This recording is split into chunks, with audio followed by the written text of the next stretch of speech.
Stand by to launch FanStream Sports. 3, 2, 1. Let's start. Hello, sports fans. Welcome to FanStream Sports. Nothing but pure sports. This is the JP Show. JP, it is so good to hear you back on the air. Stand by. Now, here's JP. The Hump Day edition of the JP Peterson Show. What is up? Peter Blake is joining me here on this Wednesday, and we may have some breaking news for you as we start the show, as it's that time again, Peter. Oh, you know that time. Yeah, you know that time, right? Comes around Christmas time, maybe just after, where all the Rays fans get a nice little Christmas bonus from their favorite Santa Claus. Coal in their stocking. Stewie. That's what you're Old talking about? Stewie, yeah. The Grinch comes calling like, I got to get the kids some presents, so time to sell off a few of our players, lighten the load a little bit on Daddy's wallet so we can get out of that $25 million contract that I signed Glasnow to that never had any intention of paying. All you Rays fans were like, oh, we're spending money again on Tyler Glasnow. Look, we're going to spend $25 million on Glasnow. And I'm like, chances you ever see him in a Rays uniform making $25 million? Zero, boys and girls. Here you go. You silly Rays fans. You silly Rays fans. Thinking you're going to hold on to your best pitcher, $25 million a year? Yeah, no. Sorry, not going to happen. Anyway, welcome into the show as we will peruse what's on the Grinch's Christmas list for all you Rays fans today. We'll get to that. The Bolts with a disappointing 4-1 loss last night. Once again, out shooting the opponent. Tons of chances. Can't bury the biscuit. And end up losing 4-1 to Brock Canucks. So we'll hit that as well. FSU suing. Well, FSU's not. But the state of Florida, a Gator, Ashley Moody, the Attorney General, is suing the College Football Playoff Committee. I'll tell you why they are doing that, and it may not, because many of you are up in arms. Why are we wasting our time, you stupid, whiny Noel fans? We'll tell you. JP, why are we wasting the tax money that's not ours, by the way? Because we never waste tax money on anything. Never, nothing at all. As far as what we spend money on, this looks pretty good, actually. It's like looks damn good. It's like Rays fans. So why are we saving more money? We're going to save $36 million if we make this trade. Oh, really? You're going to see any of that $36 million? That going in your pocket for Christmas? I don't think so. Yeah. Nah. No, it's not. So I love that. I love the Rays. They're so great.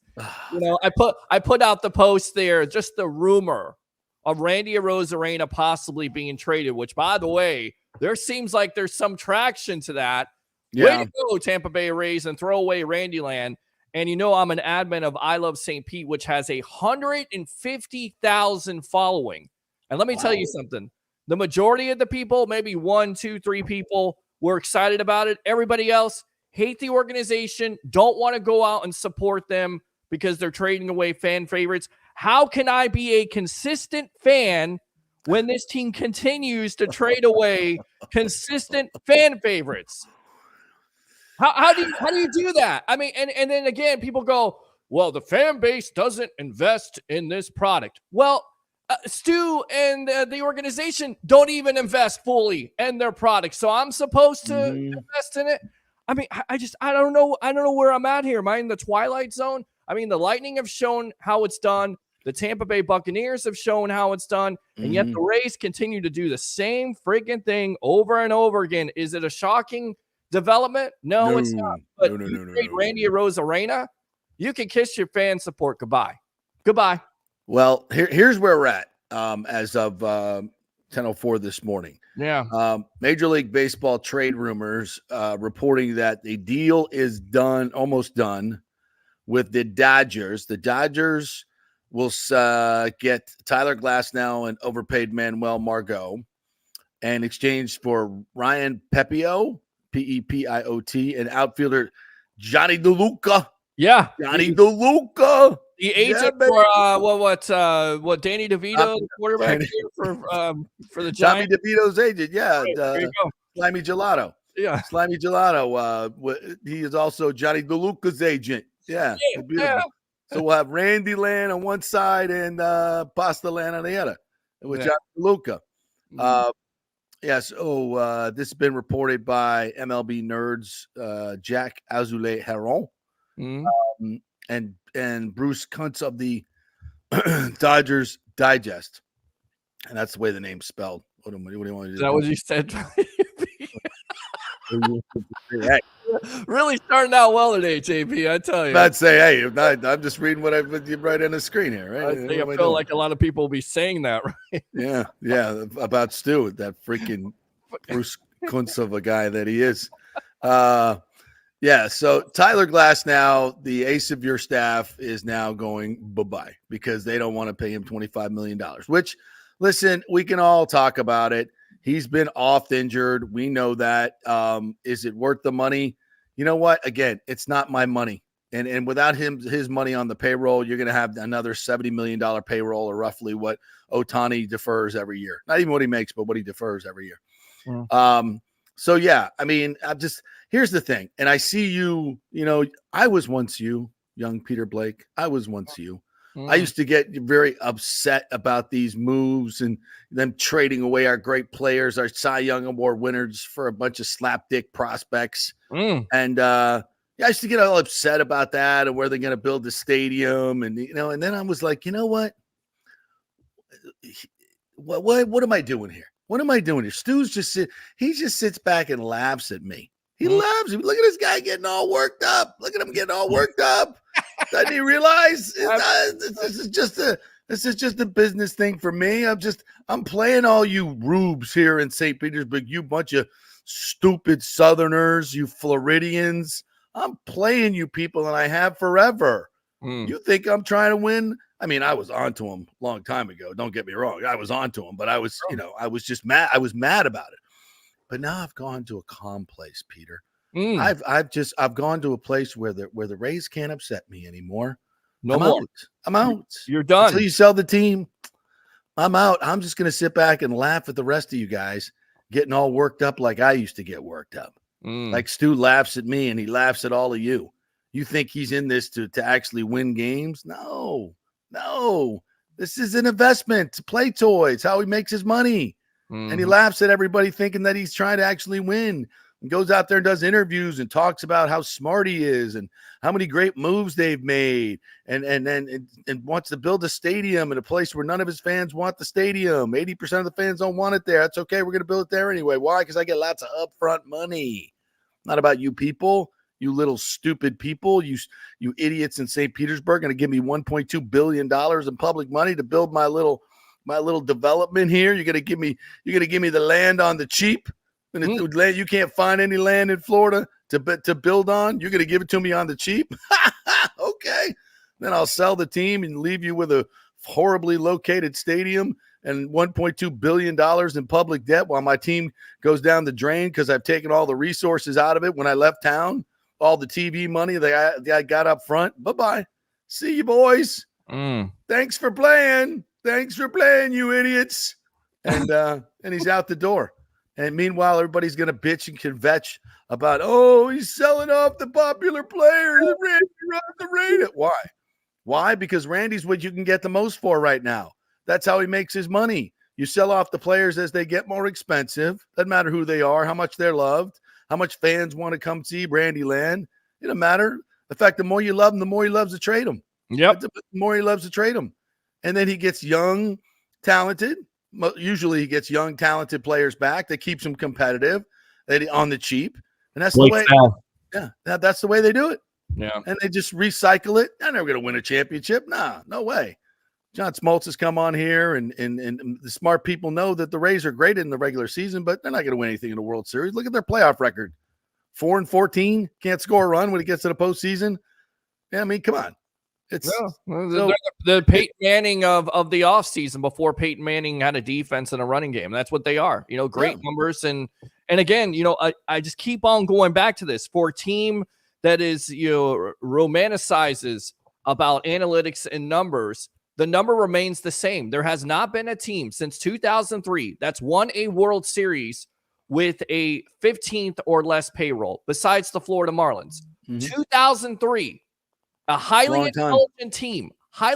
All you got to do is spend over $100 million. That's all you got to do. Spend over $100 million. And could you imagine? You may actually have a World Series or two. And we may not be talking about trying to get a new stadium, trying to do this, because people will give it to you. They will say, you know what? You're committed to doing it. But yet, here we are talking about what? Most likely the Rays having the lowest payroll in baseball. Probably be a great story again.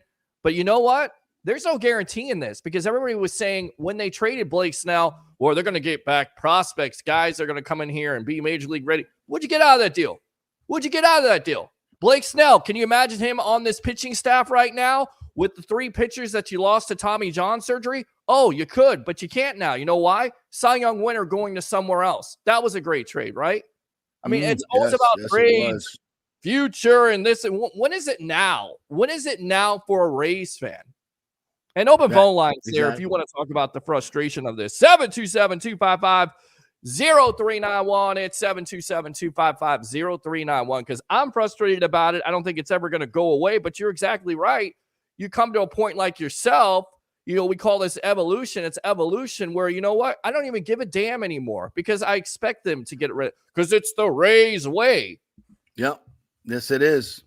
Looking at Pepio's numbers, I'm hoping I'm saying that correctly. Yeah. They're not bad. 24 in 2022. He was 3-0 with a 3.47 ERA and a WHIP of 1.459. That's not great. The WHIP is not great there. Yeah. But last year, as a 25-year-old, he was 2-1. Only started 3 games last year in the majors, and had a 2.14 ERA with a WHIP of 0.762, which is fantastic. That's excellent. Right.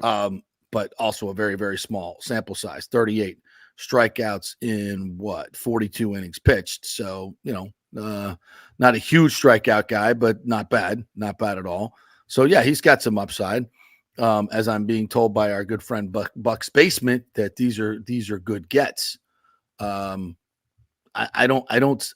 Tyler Glasnow, when healthy, is the top 5 pitcher in the game. Correct. Ryan Pepio is not. No. Ryan Pepio is not, going to lead you into the playoffs and not that Glasnow has been great in the playoffs, but better lately. So, I mean, Glasnow is a top of the line pitcher, and the Dodgers can afford to pay him $25 million, but the Rays cannot. So they were never going to, but that should never factor into it. You pay the players based on their abilities, and he is a number one. And maybe at some point, past Tommy John now, he goes out at 30 years old, still in his prime. I mean, he could put up 4 or 5 great years of baseball. We don't know. Nobody knows what the future will hold. The history tells us he won't. DeLuca, once again, young play. By the way, both these young players are on minimum salaries. Pepio and DeLuca, of course, minimum salaries. 24 years old.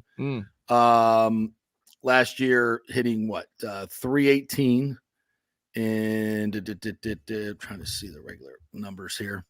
Played just 24 games, 45 plate appearances, a couple of home runs, 6 RBIs, hit 262, and OPS of 740. Nothing special.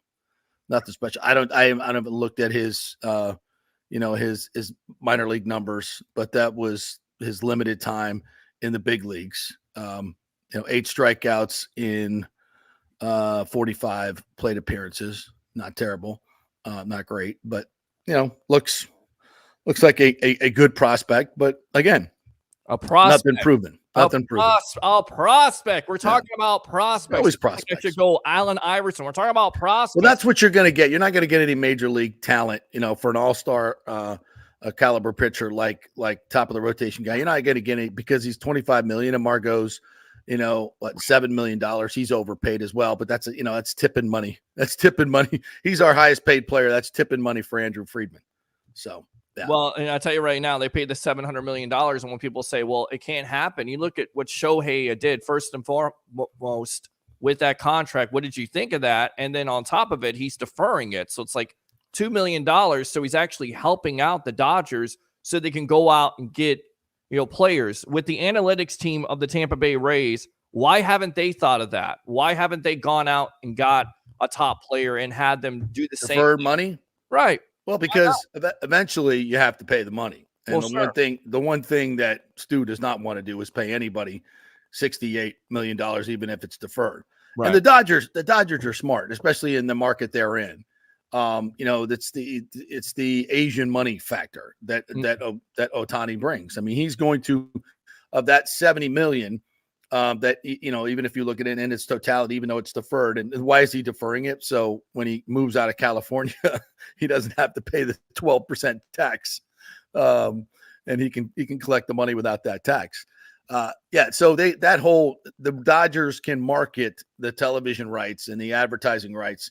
All those billboards that are behind the Dodgers, those are all electronic digital boards, and they all turn to Japanese messages when they're on the Japanese network. So he is an absolute cash cow when it comes to selling the Asian market, and that's huge dollars, and they'll profit off of that. The Rays could have done that as well, but probably not to the level that the Dodgers can do. So this money, and it's the rich get richer. And that's why baseball is just bad. It's not a level playing field. It never has been. And that just doesn't, it doesn't bode well for the other teams. And a lot of fans are getting pissed off, and the Dodgers are going to field an all-star team again. Now, it doesn't mean, because it's baseball, it doesn't mean you're going to win a championship. Right. Obviously, you look at the Diamondbacks, they won 88 games in the regular season. Going to show once again, regular season don't mean squat. Nope. Don't mean squat. You got to go get players that can produce in the postseason, which the Diamondbacks had. They had legitimate, higher payroll guys that are proven in the postseason. We spent 15 minutes already on the Rays, who were a non-factor. They're just they don't give a shit about their fans. They don't care about you. All he cares about is making money. That's all he freaking cares about. And my good friend Bucs Basement, I love you, brother. These are good gets for the Rays, and the Dodgers are paying for a pitcher that can never stay healthy. They don't care. They can do it. But that's the thing. You're not going to win squat. You're not. Here's one thing I can tell you, Bucs Basement. You're not going to win squat in the postseason without Tyler Glasnow. A healthy Tyler Glasnow. You're not going to win squat. Now you can say win squat with him. Well, that's because of the rest of your roster, which is awful. Does it make sense to trade one of your best pitchers after you lose 3 pitchers to Tommy John? No. Does that make sense? No, it doesn't. You have Well, it makes sense monetarily. Right. Yeah. But that's what I'm saying. Like, we know it's all about pitching and defense, and yet you're trading one of your best pitchers. Why? Because you can get value, but also it's $25 million. But why not pay the $25 million with your pitching and, so many questions about it with all the injuries? That's what I go back and forth. If you were trying to win, if winning the World Series were your goal, which it's not, but some of you think it is, but it's not, right? Then that's what you would do. But instead, this is what you do, because you're not interested in winning the World Series. You're only interested in making money. And I don't root for rich people to make money. I don't have time in my life to root for Stu Sternberg. Oh, we saved $36 million. I don't have time in my life to root for him making money. I really don't. It's the Christmas season, but no, I'm not. I don't have time. I got many other things and other people I need to worry about besides him making more money. Yeah. RJ Martin says, screw Stu. So sick of this BS. Team gets unknown player gets really good. World raves about player. Rays trade player. Same cycle each and every year. Sick of it. Yeah. There you go. Congratulations. Insanity at its best. Yeah. Doing the same thing and expecting different results and getting nothing besides the same result as always. Well, we got JC Allen coming up, right? Yeah, we got him coming up, but he's supposed to coming on. Is he coming on the StreamYard, or are we calling him? He was supposed to call in, but he has not called in yet. So let's see. See what's going on here with him. All right. I'll go through some of these comments while you take care of that. Yes. Bucs said, I'm ready for Stu to sell the team. The way he disrespects the fan base is effing gross. Absolutely, brother. We are on the same page with that. And it could be coming soon. There are still 2 bona fide offers out there. I know Major League Baseball has a very vested interest in getting Stu to sell this team, so they don't have to go through any of this litigation, which continues to go on. And I think we're going to hear more about that in the future. So, yeah, I think so. All right. We got JC Allen of Sports Illustrated on with us. We'll get back to the comments in a moment on the JP Peterson Show. JC, what's going on, buddy? What's up, brother? my way into Bucs practice today. Oh, good. More about who's practicing, who's not. Maybe return of Dean and Devin. We'll find out. I think we're good, by the way, with Devin. you can tell him to take the rest of the year off. We're good. Yeah. We're just fine. Can we trade him to the Dodgers? Is that can we get anything back for that? Trade deadline passed, but maybe they can sign him in free agency. Vita Vea. I'm interested in seeing if Vita Vea is going to practice today. And the toe injury, I guess, is what's keeping him out. If there's one guy that this team has to have if they're going to make this run, it's Vita Vea. I think you might agree with that. Yeah, I don't know if he'll practice, maybe precautionary, just kind of, or be limited in practice. Yeah. But I definitely expect him to play on Sunday. I mean, he was a game time decision, like a true game time decision last week. So I think it will probably heal up. They might just, be, cautious with him and, just kind of have him limited in practice or a couple of rest days this week. We're getting to that time of the year where everyone's banged up, dealing with injuries, and he's a guy who knows his assignments. He can get by with just some film study and some walkthroughs and not really have to go out there at full bore practice. So I expect him to be limited probably, most of the week. Might show up as a full participant on Friday, but I expect him to go on Sunday. Yeah, I mean, you talk about KJ Britt. How surprised have you with these young linebackers playing the way they have for Devin White? And it's been mentioned by a lot of outlets out there. Why not just bench Devin White at this point? Because it seems like you're getting more effort by guys like Britt and Russell. Yeah, injuries have certainly played a part of it, but inconsistencies in White's game have been there throughout his career. And you're seeing even a guy who's limited in his ability with his speed, and KJ Britt out there making plays for the Bucs. I really wanted to see Savassi Dennis start last week, but Bowles felt like KJ Britt gave them the better chance there. But yeah, I mean, you've got a couple guys you can utilize. I don't think he'll be benched just because Bowles loves him. Maybe they'll see some split duties or something like that. But usually when Bowles doesn't like to rotate his starters as much, especially cornerback is your cornerback, safety is your safety, linebacker is your linebacker. He'll rotate the big guys up front and the edge rushers, but those positions are pretty much locked in. If you're starting, and you're not really coming out. So they might find, if he's not healthy enough to start, but healthy enough to be in some blitz packages and stuff like that, maybe you'll see that. But if he's healthy to start, he's going to start. JC Allen joining us here from Sports Illustrated, covering the Bucs out of Bucs practice. Where do you stand on the new Tampa -2 defense? Should that have been? Should someone have been fired for having 9 men on the field and not calling timeout the week out after having 10 men on the field? That was a huge blunder, especially when you have a defensive coordinator as your head coach. You've got to make sure you've got the right personnel up there. Luckily, it didn't hurt them. Or enough personnel. Right. Enough personnel, too. So, but it's one of those scenarios where they're in the playoffs, whether they're not. You've got a defensive coach.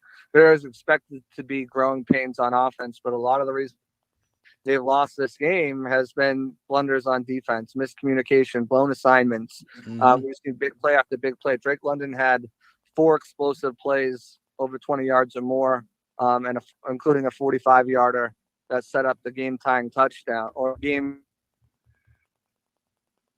touchdown for the lead for the Falcons late there before the Bucs came back and rallied and got that touchdown to seal the deal. And then obviously the Kyle Pitts, but it's happened week after week after week. This team is near the bottom of the league in passing yards allowed, and it's because they've let up so many plays. So, that and, the miscommunications on defense, you would think that'd be more, it would be the unit that has been together the longest and would play more efficiently. And it's something the Glazers will take into consideration at the end of the season when looking at everything, if they're going to be making a coaching change or not. Yeah, with that win, do you think that he's more safe at this point? I mean, how do you look at this situation? Does he have to, being Todd Bowles, win the NFC South and at least win one playoff game, show improvement? I mean, how do you look at it? I think definitely improvement if they can finish with a winning record. I think that's one step. I don't necessarily know if winning a playoff game is a must, especially when you got teams like the Cowboys or the Eagles you're going to play. It's going to be tough. Morning. So I don't necessarily know if there's a playoff game win scenario in there, but you look at it too, and we talked about this before as far as having a fair shake of things. It's still something that he hasn't gotten as terms of timing with the position and then cap space and free agency, and so I'm not sure if that's something the Glazers are going to look at too, and they'll probably weigh in all these factors when it comes time to determining the fate of Bowles. But if they finish with a losing record, yeah, sure, his seat is definitely warm. I wouldn't know if it's boiling hot right now, but he's definitely got to finish the season on a high note. But that's for sure. I would say this on that, JC. I think what happened this past weekend and the past couple of weeks with the personnel is a big deal. And I think it further solidified, how the organization feels about this coaching staff. It can't not. You can't do things like that on professional football and have your boss not say, okay, what the F was that? And that's just totally unacceptable. Given all the other things that have happened with game management this year that you've pointed out and asked about, it can't happen. And I think even if they win the NFC, I think the only thing that saves Todd Bowles' job is if they win the NFC South and win a playoff game and show some improvement. Anything south of that, which is not going to happen.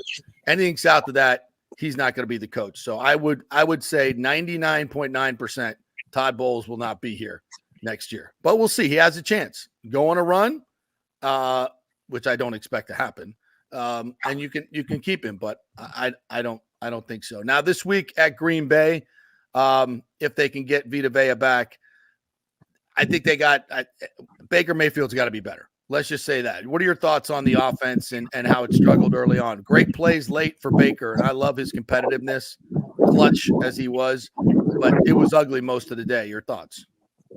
Yeah, absolutely. I mean, the leadership, the grit, all that play is great, but you need more consistency. Yeah.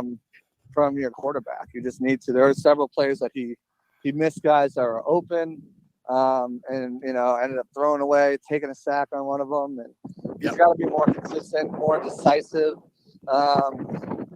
His field vision through his progressions, that all needs to be better. That being said, he's been more than I think what the Bucs could have asked. Kept the turnovers down. He's truly like a middle of the pack quarterback, which is better than most teams can say.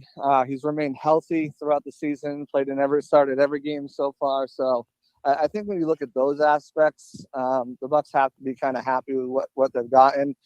I think growing pains with the offense too, just, taking a while to really kind of get things going, getting that chemistry, that continuity with his guys. Remember, he only took half the snaps for the summer, so continuing to build on that has had an effect early on in this play. And, he's got to be better. There's no doubt about it. But I think if you're the Bucs for $4 million, you're pretty happy with what you got so far. I don't think there's any question about that. All right. Are you seeing anything out there yet? Is the media portion started yet? No, I'm about to head in right now. So okay. I will keep your eyes on my Twitter. I'll be updating stuff, or X, whatever we want to call it, as soon as I get more. And to give them your Twitter handle, all that good stuff, where they could find your content. Yeah, absolutely. At JC Allen NFL on X. You can find all my content over at Bucs Game Day Sports Illustrated. And on top of that, I've got my podcast, Pirate Parlay. We got Rashad White coming on today. Drops it too. So tune in. Nice. Nicely done, my friend. All right. We'll look forward to that. He's having a hell of a season. Really, really good. All right. Thanks, JC. Appreciate it, buddy. Yep. Have a good one, guys. All right. There you go. Good stuff. Beautiful day for practice out there. The boys will be out. Nice, crisp, 65-degree day.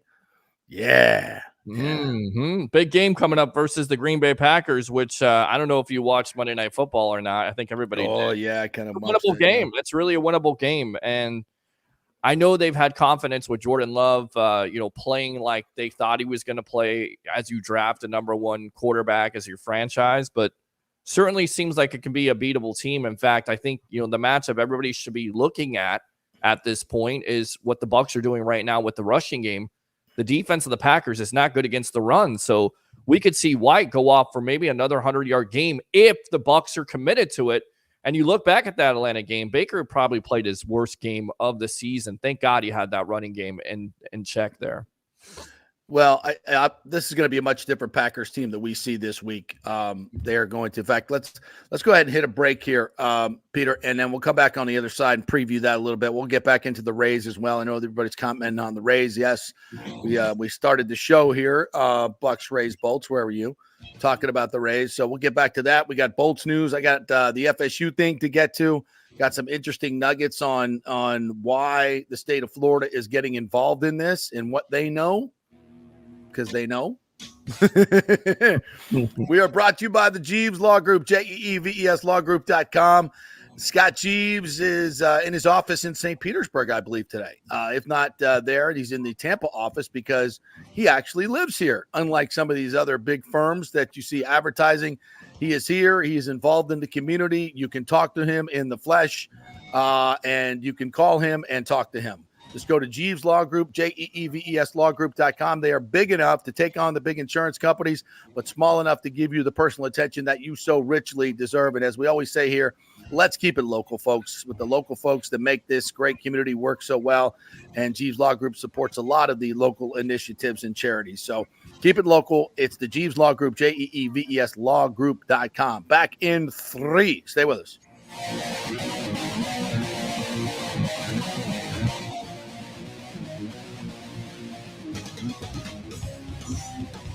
Are you tired of those stuffy, overpriced sports bars? Well, come join the fun at the Patio in South Tampa and watch your favorite football teams under the stars in a tropical paradise. Yeah, it's a unique setting with huge wood decks beneath the trees, and don't worry, they have an inside AC bar with all your favorite bar games as well. The Patio has all the NFL and UFC sports packages, and it's home to the Tampa Gator Club and Bills Mafia, but all fans are welcome at any time. Hey, my FSU buddies love to watch the Noles at the Patio. It's also home to a great happy hour. Weekdays, get $4 White Claw vodka drinks and $4 White Claw seltzers, $1 off all beer and wine from 3 to 7:30. And every Friday happy hour, join us for Football Friday. It's our live broadcast from 5 to 7 with tons of specials and the fan mic for you to join the show. We'll have swag and ticket giveaways as well. So come out for the live broadcast 5 to 7 every Friday at the Patio and come watch football in a tropical paradise all season long. It's 421 South McDill, just a few blocks south of Kennedy. Everyone meets at the Patio. Hey guys, are you experiencing those feelings of getting older, lower sex drive, fatigue, hot flashes, moodiness, or you just don't feel like you had the vitality you once had? It's a chronic problem here in the United States. You're not just getting old, it's likely low testosterone. Studies over the last 20 years show a shocking decline in younger males aged 16 to 39. Older men have seen a sharp decline as well, so do something about it. Go see my friend Christopher Lugo at Bay Area Modern Medicine. Look, testosterone replacement is not a frivolous treatment. It takes a professional, targeted approach that focuses on total body wellness, vitality, and emotional stability, not a one-size-fits-all approach like many clinics use. They will monitor your blood work and adjust your treatment as needed for optimal results. Folks, I've been on testosterone therapy for over 6 years, and it is a life changer. You will feel and look better than you did 10 years ago. Give them a call at 844-977-3477 or go to BAMMC.com. Tell them JP sent you for priority scheduling. That's 844-977-3477 or BAMMC.com. JP here for the Geddes Gordon Real Estate Group and our good friend Jane Geddes. Folks, simply put, there is nobody like Jane. Jane is a former LPGA two-time major championship winner. She was also vice president of talent relations at WWE. She also has a law degree from Stetson. So if Jane can drain a 10-footer to win the U.S. Open and stare down Hulk Hogan in the boardroom, you want Jane on your real estate team to not only negotiate the best deal, but find you the perfect home or investment property. And when you work with the Geddes Gordon Group, you become part of the real estate family and get concierge services that include expertly staging, marketing, and preparing your home for sale. Advice on golf properties. Hey, you might even get some golf tips. Many of their clients become friends long after the sale or purchase is completed. It's all part of the deal. So if you're looking for that perfect home or investment property or trying to get top dollar for your home, go with Jane Geddes and the Geddes Gordon Group, because there's nobody like Jane. Call 813-485-6808 or go to geddesgordon.kw.com. That's GEDDES Gordon.kw.com, or call 813-485-6808. Coming back at you. Now, more with JP on FanStream Sports. It's only just begun. All right, welcome back to the JP Peterson Show on this hump day, along with Peter Blake. We're going to get to the FSU thing here, some Bolts talk as well. Want to remind you about our newest sponsor, Synovus Bank. We welcome them in, and my good friend John Acosta, one of the local managers there, is a big fan of the show, and I've known him for over 40 years. He's been in local banking since 1983. That's because he loves people, develops relationships. You don't stick around that long in this business without doing things the right way and having a great reputation. And that's the focus company-wide at Synovus, why they hired John. They're big enough to handle any complex transaction you have, but small enough to be able to answer your questions and know exactly what you're going through, because they live here. For personal accounts, they have a very easy app. You can do everything online. And for large and small businesses, you'll get that personal touch and services that will help build your business, taking your dreams and aspirations on the whiteboard to reality. They can make that happen. So get acquainted, meaning open a business or personal account. Just go to synovus.com, find out where your local branch is. Tell them JP Peterson sent you. Ask for John Acosta. He may or may not be there, but if he's not, somebody will be there. That's just like John, a local person that's been in the banking business here locally and will help you out. Big bank, local flavor. That's Synovus Bank. All right. So Peter, you had 60,000 views on your FSU rant. Yes, about FSU real. boycotting the Orange Bowl. Yeah, 1 minute and 30 seconds of me ranting about what I think FSU should do coming up against Georgia in the Orange Bowl. Yeah. So I got this real 60,000. Look at you. Look at you. Yes. You guys want to see this really quick? Sure. All right. Let me go ahead and make sure this looks good. There we go. All right. Here we go with the reel. He could have went to the draft last year. He didn't. He came back. Why? To win a national championship. Johnny Wilson could have went into the NFL draft. He didn't. He came back. Jared Verse came back to what? Have an opportunity to win a national championship, and 13 fraudulent scumbags decided to take that opportunity and take that great chance from this team when they did everything possible to at least have a chance to win a national championship. There you go. Very nice. Thank you. I mean, it was a little bit there, but there's more to it. But of course, it's to take and that's, we talked about this on the show last week, right? Yeah, go there, get all your goodies, get your payment, and then go on the field and take a knee. Tell them you got COVID. That's it. Or you got COVID. You're objecting politically to the corruption that's infecting and the exploitation of college athletes. There you go. I'm offended by calling. Not even ESPN's going to beat you up for that. Right. I'm offended by How being could they? characterized as a college football athlete. Now it's a college professional because I got NIL agreements. That's right. I mean, figure it out. If you're FSU and Georgia should do the same thing, because if anybody has anything to say about being in the college football playoff, in my opinion, it should be Georgia, even though they got beat by Alabama all year long. I mean, Texas is better than Georgia. Really?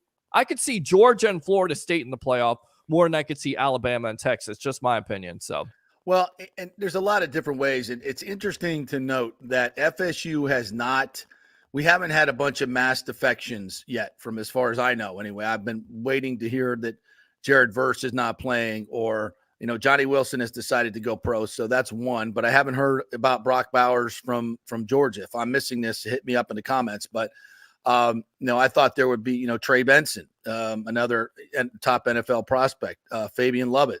I mean, Braden Fisk, all these guys are going to be top NFL draft choices. So, but I haven't heard of any defections. And I think that's because there is an avenue for the Noles to win a national championship here. And it's quite legitimate. It's not one of these, UCF type things. It's Right. the fact that FSU was ranked number 3, I believe, in the AP poll, three or four in the AP poll. So already the AP disagrees with the college football beauty contest.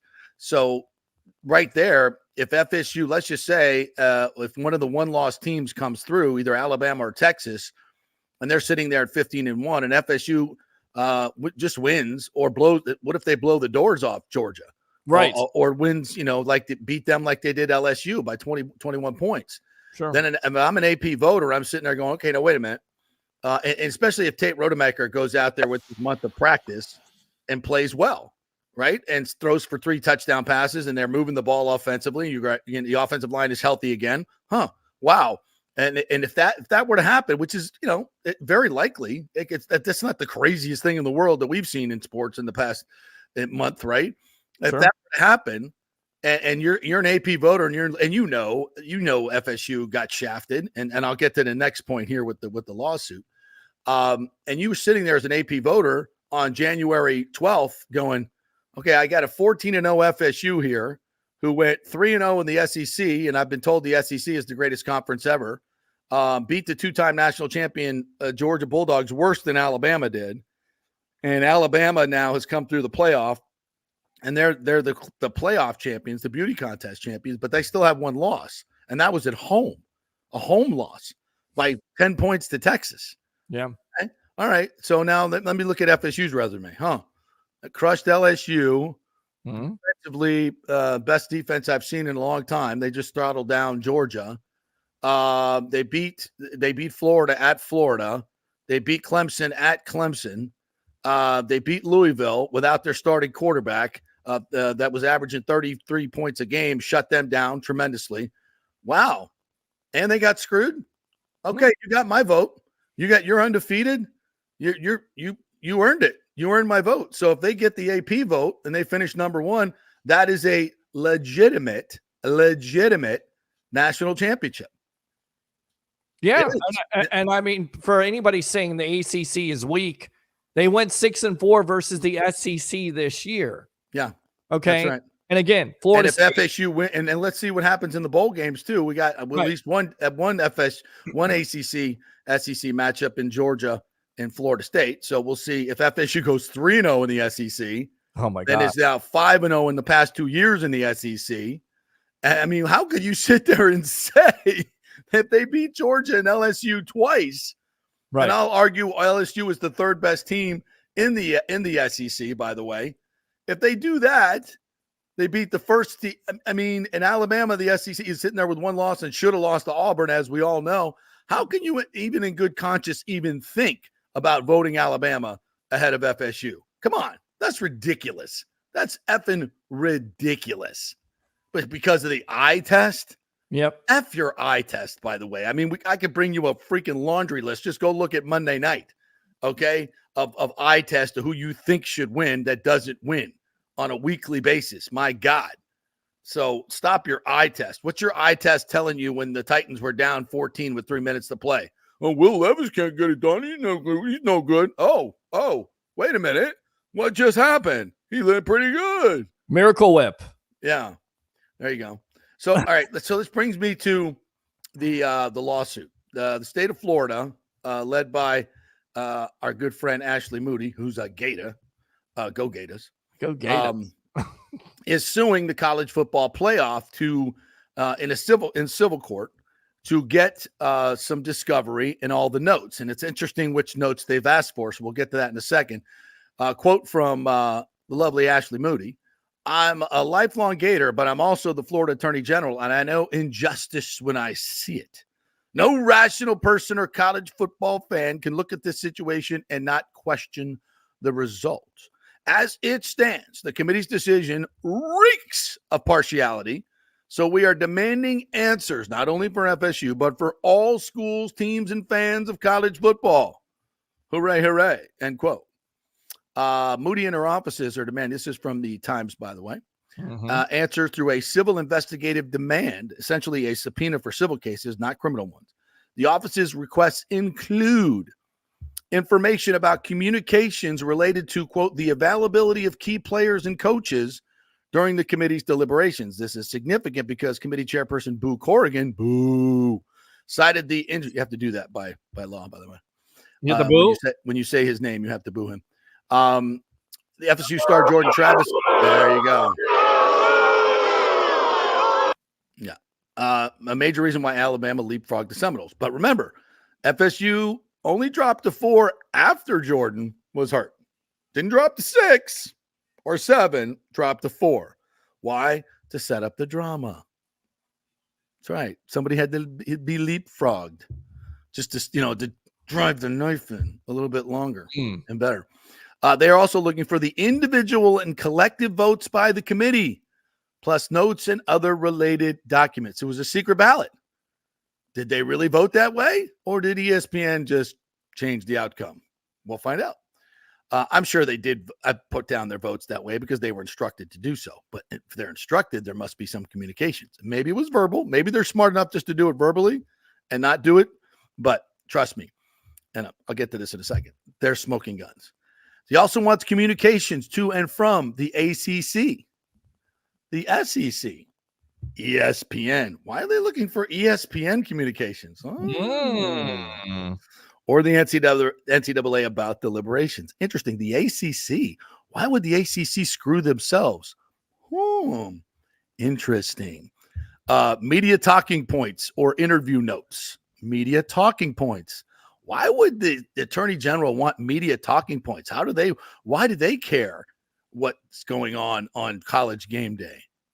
Well, because a month and a half, you heard this whole campaign for Florida State to be left out because they didn't play a tough enough schedule, and Alabama is going to get left out in the cold. Oh, by the way, once again, SEC bias. And then furthermore, 10-15 minutes before the decision happened, if you look at Kirk Herbstreit and the picture in the background, he has actually the 4 teams that get picked. Mm-hmm.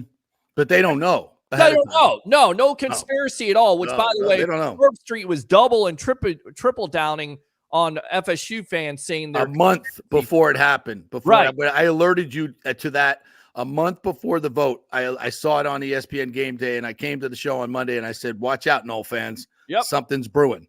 Yep. I just saw Herbstreit out of the blue, never before done. Wasn't talking about Michigan. Ask yourself that. A month before, Michigan hadn't beaten anybody. Mm-hmm. Nobody. In fact, Michigan had lost to TCU last year. Do we remember this? Mm-hmm. Horrible TCU. But yet they started the season ranked number 3. Why? Who the F have they beaten in 2 years? Before they beat Ohio State and Penn State.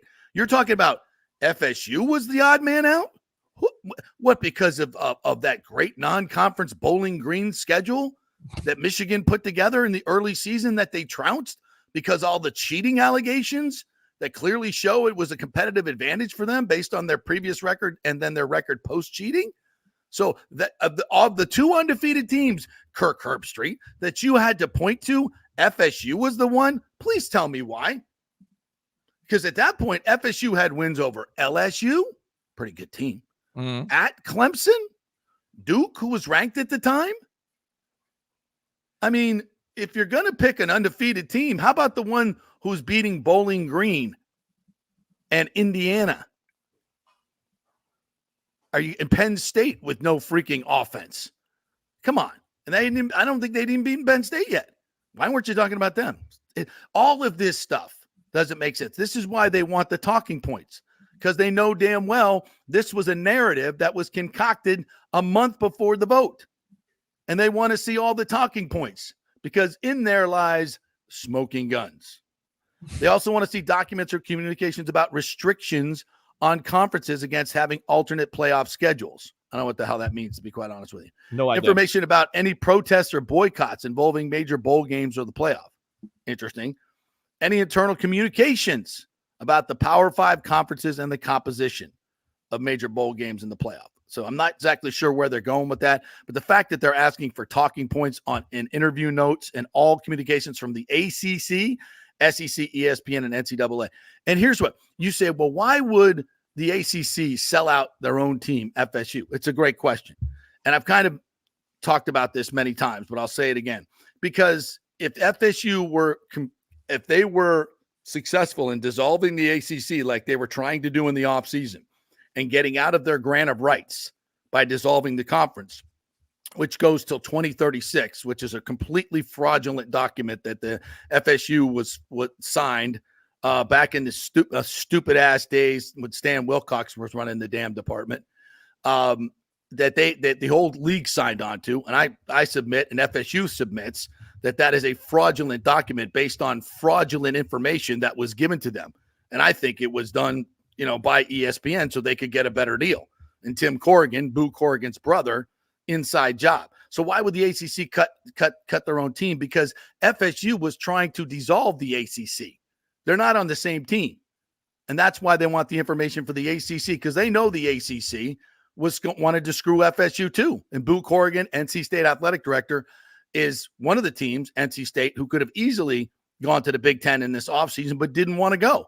Why would NC State not want to go and get another $40 million a year in media rights and get out of that terrible media rights deal they have through 2036? Because his brother, Tim, at ESPN didn't want him to, because ESPN makes hundreds of millions of dollars off that terrible deal for the ACC. It all goes around, folks. It's all, and here's the other thing. FSU and Ashley Moody, they know there are smoking guns. And I'll just say this. If you don't think there's people inside an organization as big as ESPN that are loyal to FSU, you're not thinking clearly. When you try to put together a scheme like this, there's a lot of moving parts. There's a lot of people involved. And I'm here to say Ashley Moody and Rick Scott and Ron DeSantis, you can think of them what they will from your political bent. I don't care. But you don't get to where they are being stupid. And there's one thing that lawyers do and know. You don't put things out there like this unless you know what the answers are. They know they're smoking guns. My guess is they've seen them. My guess is there's some leaks at ESPN. And that's why there are so many people that are upset about this, because they know what we know, that this was a dirty deal. And FSU was never getting in because this was a political hit job for FSU's attempt to break up the ACC and get out of their media rights deal with ESPN. And by the SEC to keep FSU down and to promote the SEC. And guess where the SEC is going full time now? Where would that be, Peter, with all their... ESPN. That'd be ESPN. Yeah, ESPN. There you go. So you think ESPN, who runs the college football playoff, was going to let the SEC go unrepresented in the year that they're promoting the SEC going to ESPN? And why did Texas get in? By the way, because Texas beat Alabama. Well, and then on top of it, aren't they going to the SEC here pretty soon? Yes, they years? are. Oh, yes, so there you go. There you go. Next year. Well, Yeah. there you go.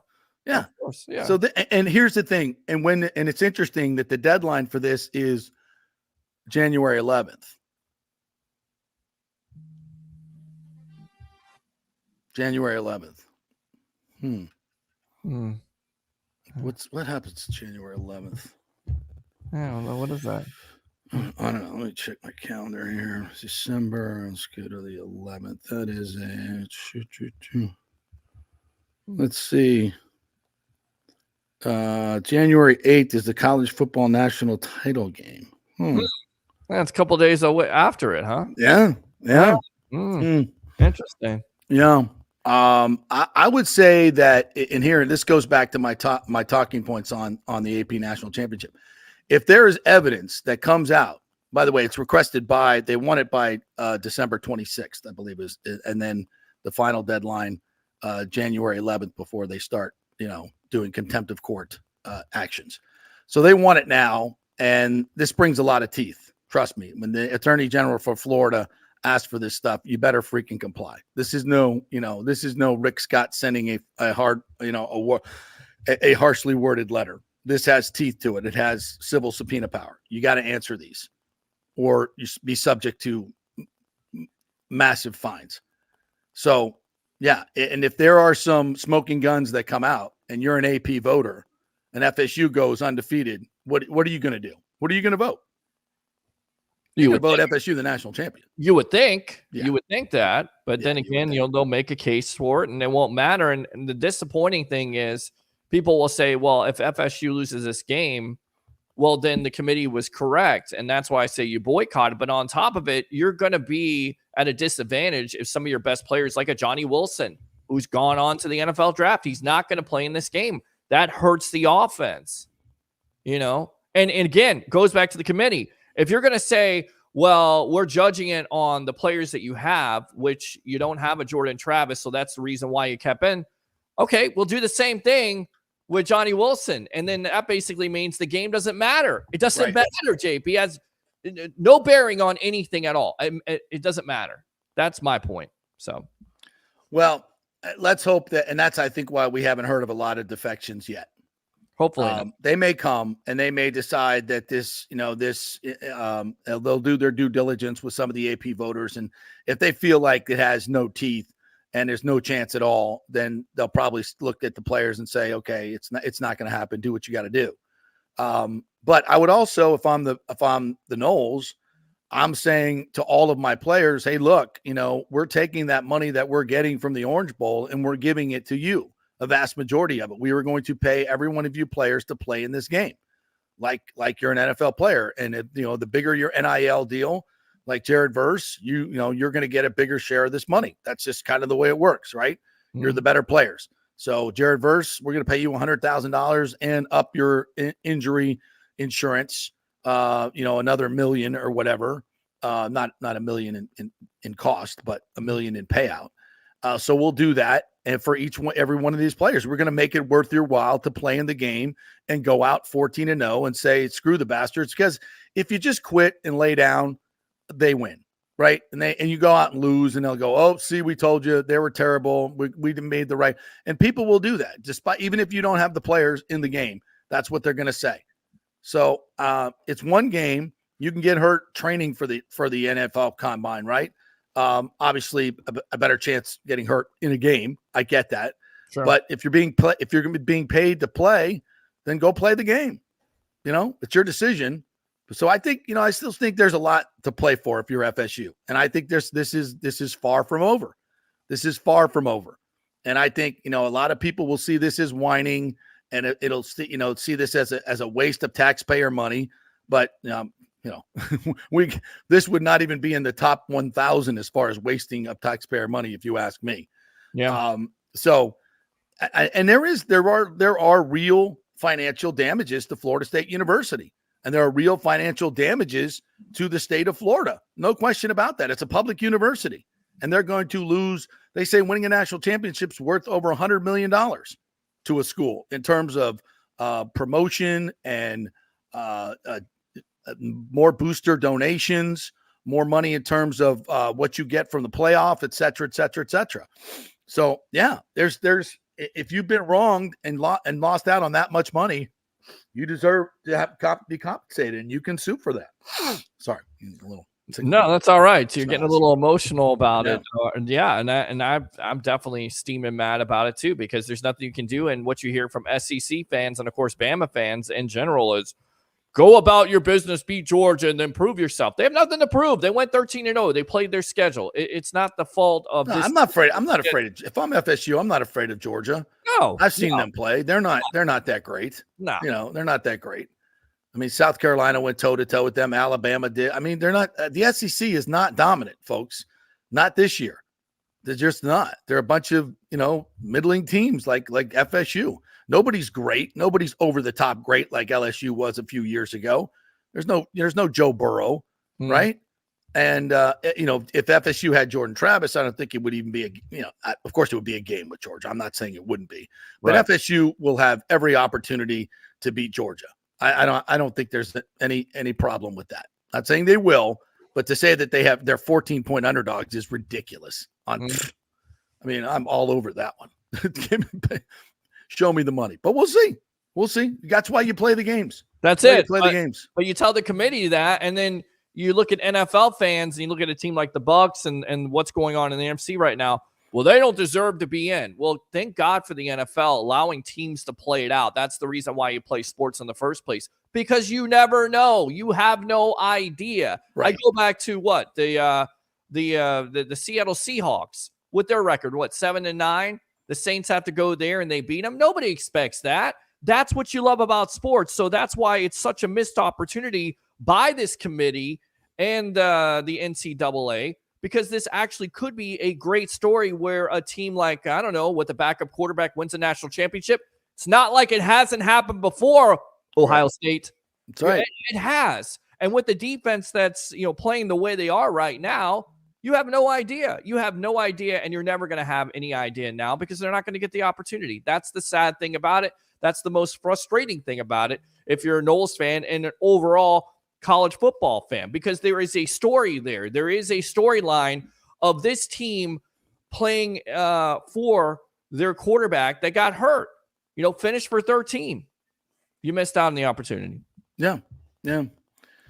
All right, we'll take another break. We'll come back on the other side. We'll talk about the Rays deals. It looks like the Glass now deal has gone through. We'll tell you about these new prospects that are heading the Rays' way. We'll also get into a little Bucs talk as well as they get set for the frozen tundra of Green Bay. I got some interesting NIL takes as well, and we get the Bolts lost last night 4-1. Hate to say this, but not as bad as it sounds. We'll tell you why. All that more coming up. I want to tell you about the great folks at the Gold and Diamond Source. It is engagement season. That's what Christmas is, right? You're going to give that ring. Going to be under the tree on Christmas morning. It just might be. Well, no other place to buy it than the Gold and Diamond Source, right? And, of course, you want a natural diamond that takes billions of years to form, not some cheap factory diamond that was made a couple of weeks ago. Don't give your girl a fake diamond. That's not cool. And why deal with the mall madness when one trip to the Gold and Diamond Source will get you all you need? All the parking and the craziness at the mall. You got to walk all that way to get to the store. You don't know who's behind the counter. You don't know if you're getting the real thing that diamond. You don't know what you're getting. Go to the trusted source, the Gold and Diamond Source. They've been there for decades at that location. Easy in, easy out. Shop the Emily collection from Emily Johnson Weintraub. Very stylish, unique, affordable diamond and gold jewelry. And remember, during the holidays, 3 to 5 years interest-free financing. That's a big deal. 3 to 5 years interest-free. The Gold and Diamond Source. Keep it local, folks, at the Gold and Diamond Source. Back in 3.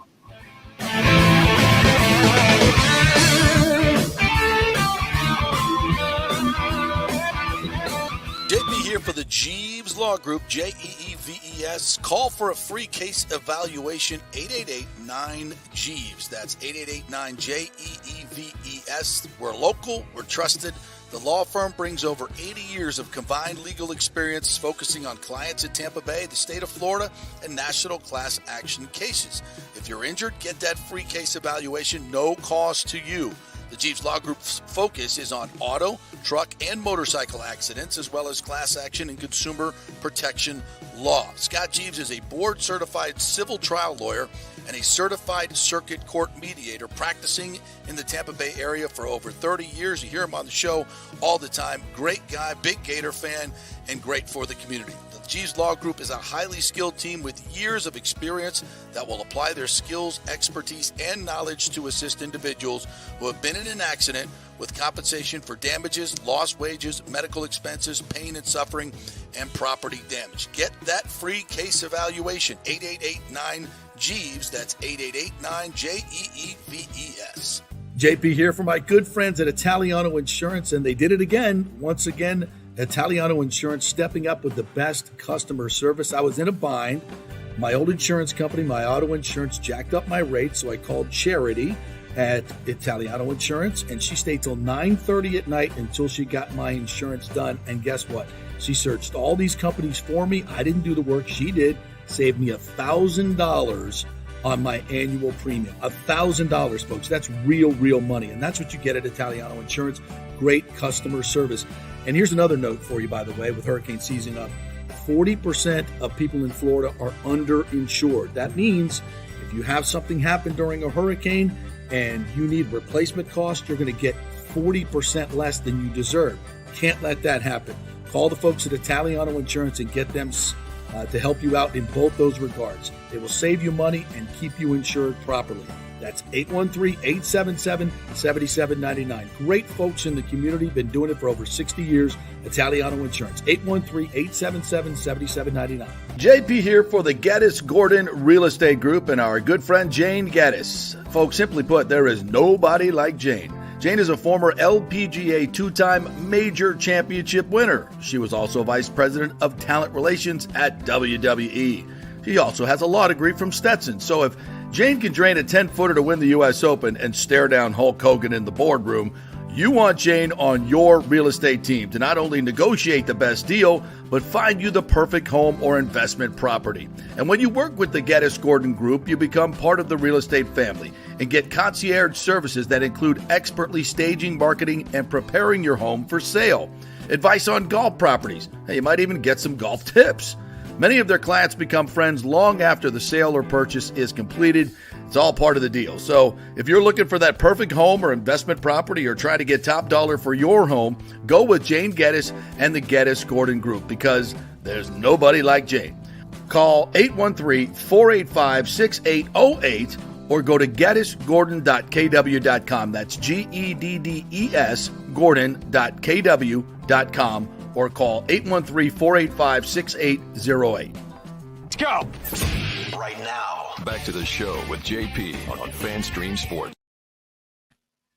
All right, welcome back to the JP Peterson Show. Season's greetings, by the way, from our good friends at Italiano Insurance. At the end of the year, always great to do that insurance checkup. They can save you thousands of dollars as they shop your auto, your life. You can get business insurance there, and of course, homeowners insurance as well, which is crazy, right? Everybody's gouging you on that. We'll go try a couple of different companies. They'll shop it around, save you the money.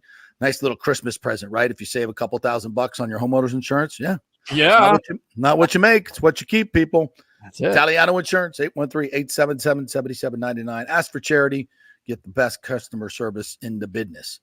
All right, my friend. At last check, it looks like the Glasnow trade has gone through. Well, there you go. $25 million off the books and possibly a pitcher. We got a phone line here, so you want to go out to the phone lines and see who this is? Absolutely. All right. Welcome to the JP Peterson Show. Of course, the Rays making a trade in trade talks. What's your name? Where are you calling from? Hey, JP. It's Bucs Basement. What's up, dude? How you doing, man? Man, I'm just thankful you guys are on the air because I called Tampa Sports Radio a while back, and I was called a fake fan because I didn't want to deal. I was like, this team is stuck in mediocrity, purgatory, and that's the worst thing you can do. That's right. And I just want to thank you guys that you actually allow reality. Yeah. Rather than bullshit. Well, are we talking about, just to be clear, are we talking about the Bucs or the Rays here? Oh, you can do both, but definitely Bucs. Okay. I can give two shits about the Rays until they sell the damn team. I'm done with that owner. Good for you. Well You're done. done. That's it. It's over with for you. I mean, do you feel like they can ever have a chance to win a world championship with the way they operate, with how they Absolutely don't spend? not. Right. That's what I'm saying. Like, and if there's one fan out there calling this show thinking that, how many fans do you think right now that are watching this show thinking the same thing? And that's why it's so unfair, not only for the local media to tell fans how they should be, but also the national media saying, you should support this team no matter what because they win. Dude, you're getting rid of fan favorites every year. You have no chance to win the World Series. Again, can you imagine if you put the resources in all those years that you won the American League East? Could you imagine? Could you imagine? And you can't. You know why? Because you're never going to go for it. You're going to continue to do the same thing over and over again. And the whole story is going to be, well, this is a great story in baseball because they don't spend any money. Imagine if they finished that story, Bucs Basement, right? Oh, dude, if the Rays did this deal for Shohei Ohtani, the whole league would be saying, oh, my God, that's a terrible deal. We are awful. We're a disgrace. But it's the Dodgers. Oh, it's a wonderful deal. Yeah. I'll tell you what, at MLBPA, they're going to take care of that CPA in 2026. They are. Dodgers are not getting away with what they did. They're going to get rid of that whole section in the CPA. Deferred compensation, yeah. Because this ruins the game. Does deferred compensation add on to your luxury tax payroll It still counts for that, right?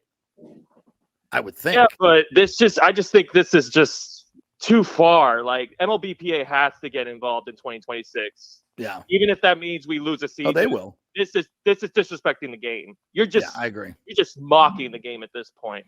Yeah, But they've got to have a salary floor.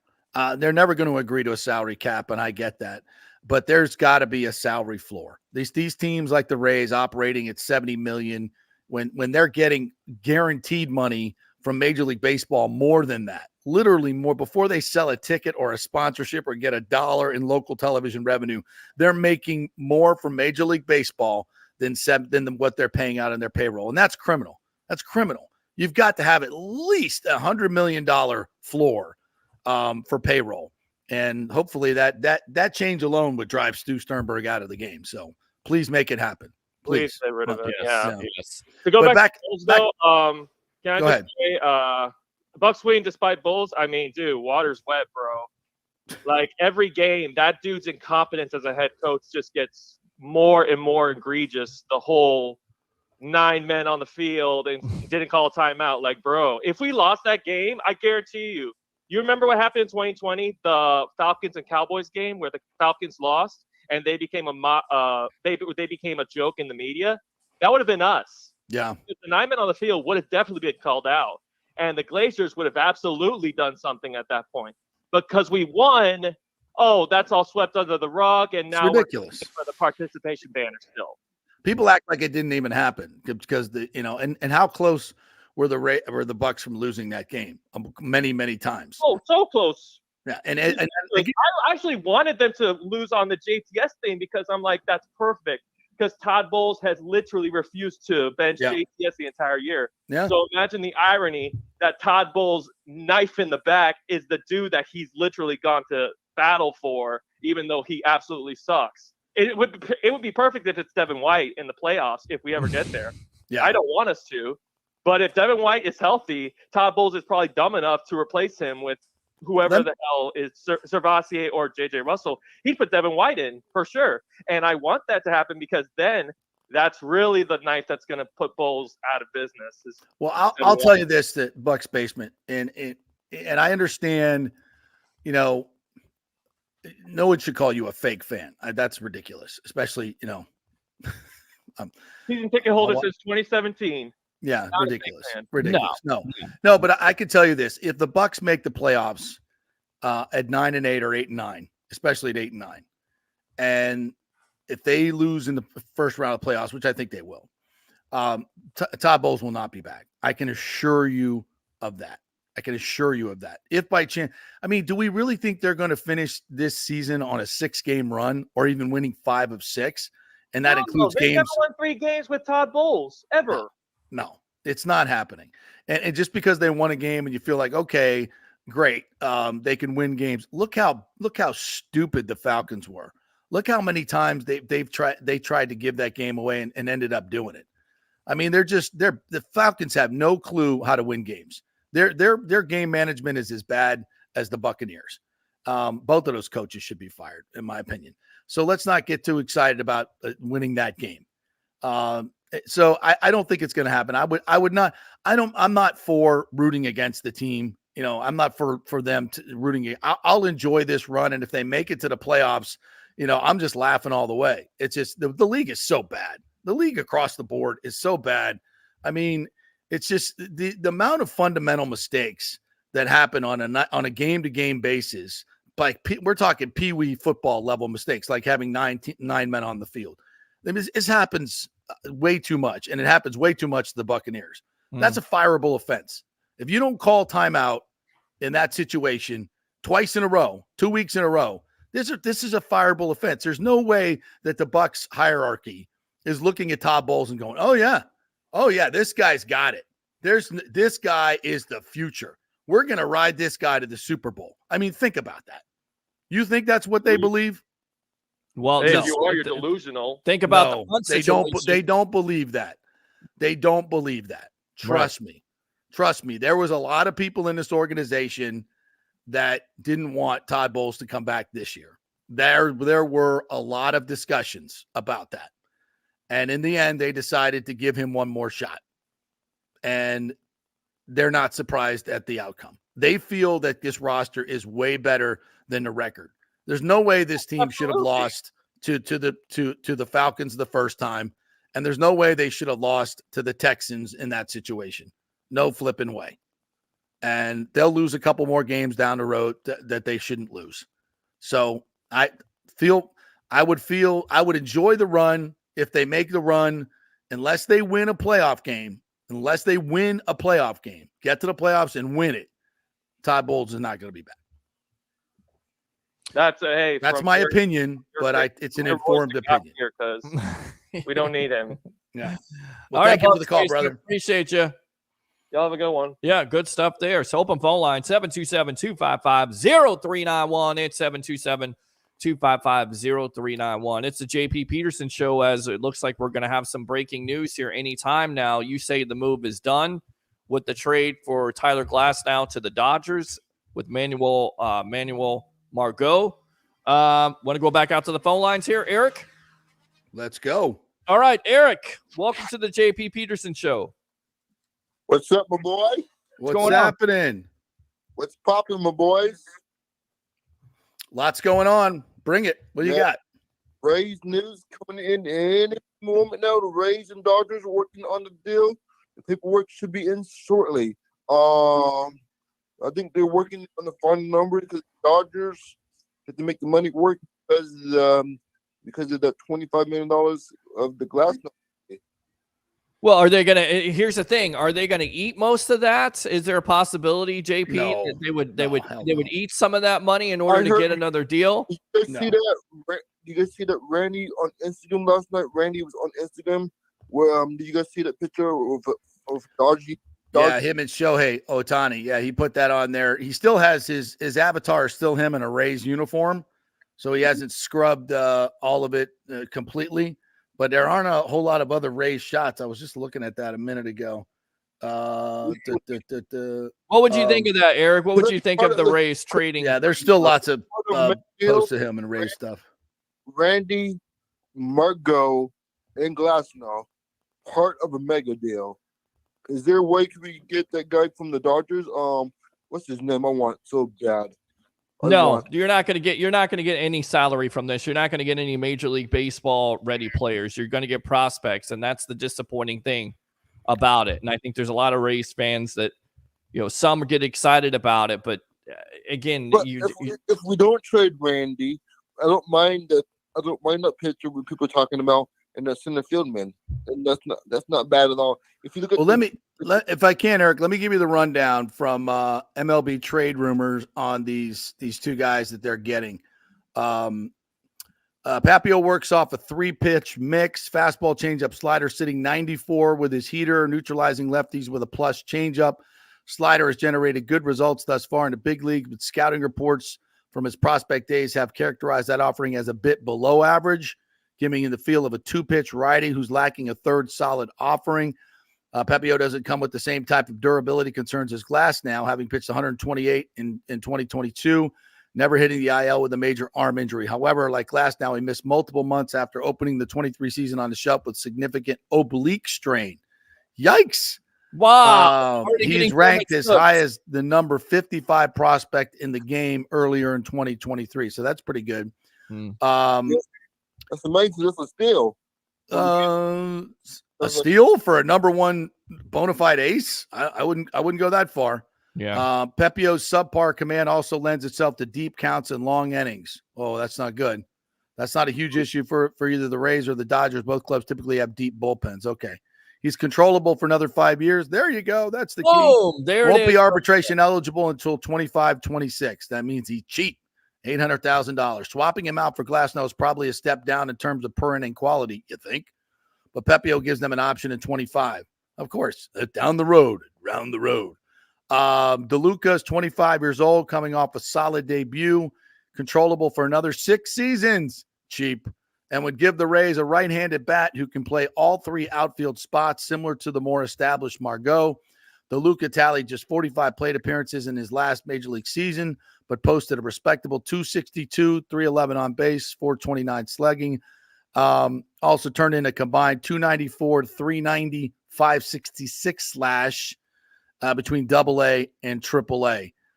Scouting reports note that the former switch hitter still working to adjust to right-on-right scenarios and feels more like a platoon option. Wow. There you go.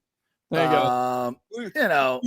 He's considered a below-average center fielder, but decent corner outfielder. So he's meh. Wow. He's just a guy. Yep. He's just a guy, he's just a cheaper version of Manuel Margot. Losers. Yeah, it's a cheaper version of Manuel Margot. Pepio's not nearly the high quality pitcher that Glass now is. It's a salary dump. That's all it is, folks. It's a salary dump, and it doesn't make your team better. And that's it. Full stop. End of story. Salary dump doesn't make your team better. Anybody who's cheering for this is just you're a Rays sycophant. You're completely brainwashed, and you act like you're saving yourselves money. And it's stupid. It's the Rays way. There you go. Because the Rays win just like that. And again, they win no World Series championships. And the bigger thing is, if Arozarena is not going to the Angels in this deal, where's he going? Because I don't think he's staying here. But I could be wrong. We'll see. Seattle has been talked about. So Seattle. He's still the biggest chip that they have to trade at this point. He's the most desirable player that they have to trade, and he's expensive, and he's a Boris client. So he ain't signing here long-term. He's got, I believe, 2 more years of arbitration, which is going to cost the Rays probably, anywhere from 9 to 11 million this year, maybe more the next year. And, they can go out and find a younger outfielder or platoon guys that can give them similar production. Maybe not similar, and certainly not with the playoff experience and production that he's had in the playoffs. But that's how they work. And they don't care that he's your favorite player, and they don't care that you like to go to Randy Land. And they don't care about, anybody, any part about that. It's all about the green. So there you go. Yep, there you go. So not a lot of encouraging things coming out of that trade from that scouting report, but you never know. And again, it's, prospects, Major League Baseball ready guys that anybody knows? No. And most likely you're going to bring up some prospects. That's what they're banking on. And again, it's who knows? Yeah. There's a limit to it. I believe in what David Ortiz has said, Big Papi. There's a limit to what this Rays team can do, and they're limiting themselves. And you cannot come on this program, get on the phone line and say this team can't spend money because they don't have it, because the Dodgers just showed you they have the money. The Yankees, year after year, show you they have the money. The Red Sox, year after year, show you they have the money. Texas has just shown you they have the money. You know why? Because it doesn't matter about attendance. It matters about the TV contracts that everybody's putting in there. Exactly, Alexander. Exactly. My dog agrees with me in the background. So, all right, couple of we got some new folks in the chat. Want to say a shout out to South Bend Hawkeye. Says wait until the investigation gets a hold of personal emails and texts between SEC officials and committee members. Things are going to get uncovered and real quick. I know there's as I said in my tweet earlier today, I bet you get a hold of their Google searches right now. BleachBit is probably at the top of them. They're all deleting this stuff as fast as they can delete it, but we have ways of finding out what this stuff is, and we will get to the bottom of this. Maybe we won't, because the people in charge of that stuff are on the other team. Sure, ACC, not SEC, but this is FSU, who made ACC relevant in football. 3 natties, 3 losses, 3 wide rights in this screw job. FSU could have won 7 natties. This is not NC State. It's FSU. That's right. You could talk about the ACC is not a great conference. I don't care. FSU is the cream of the crop. All right. It's, look at the results. After we beat Georgia, it's going to be 5-0 in the SEC the last 2 years. That's better than the Gators record. I can tell you that. Mm-hmm. In the conference. As Thomas Casper points out, Disney is hemorrhaging streaming cash losses. ESPN. Yep. And ESPN, by the way, is going to be sold off in the year. They've already baseball.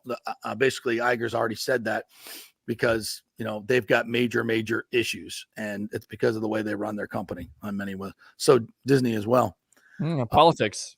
Yep. Kevin says, as a Knoll, it's kind of embarrassing, annoying it came to this, but they have a case. Everyone knows FSU got robbed. It's true. Bucs basement is not happy. It's absolutely a waste of taxpayer money, though 2 of 3 of the states don't like FSU. Listen, I understand that. I'm not stupid enough to think that. Do I want our attorney generals getting involved in stuff like this? I mean, make a case. If this was the University of Florida, I'd be supporting it.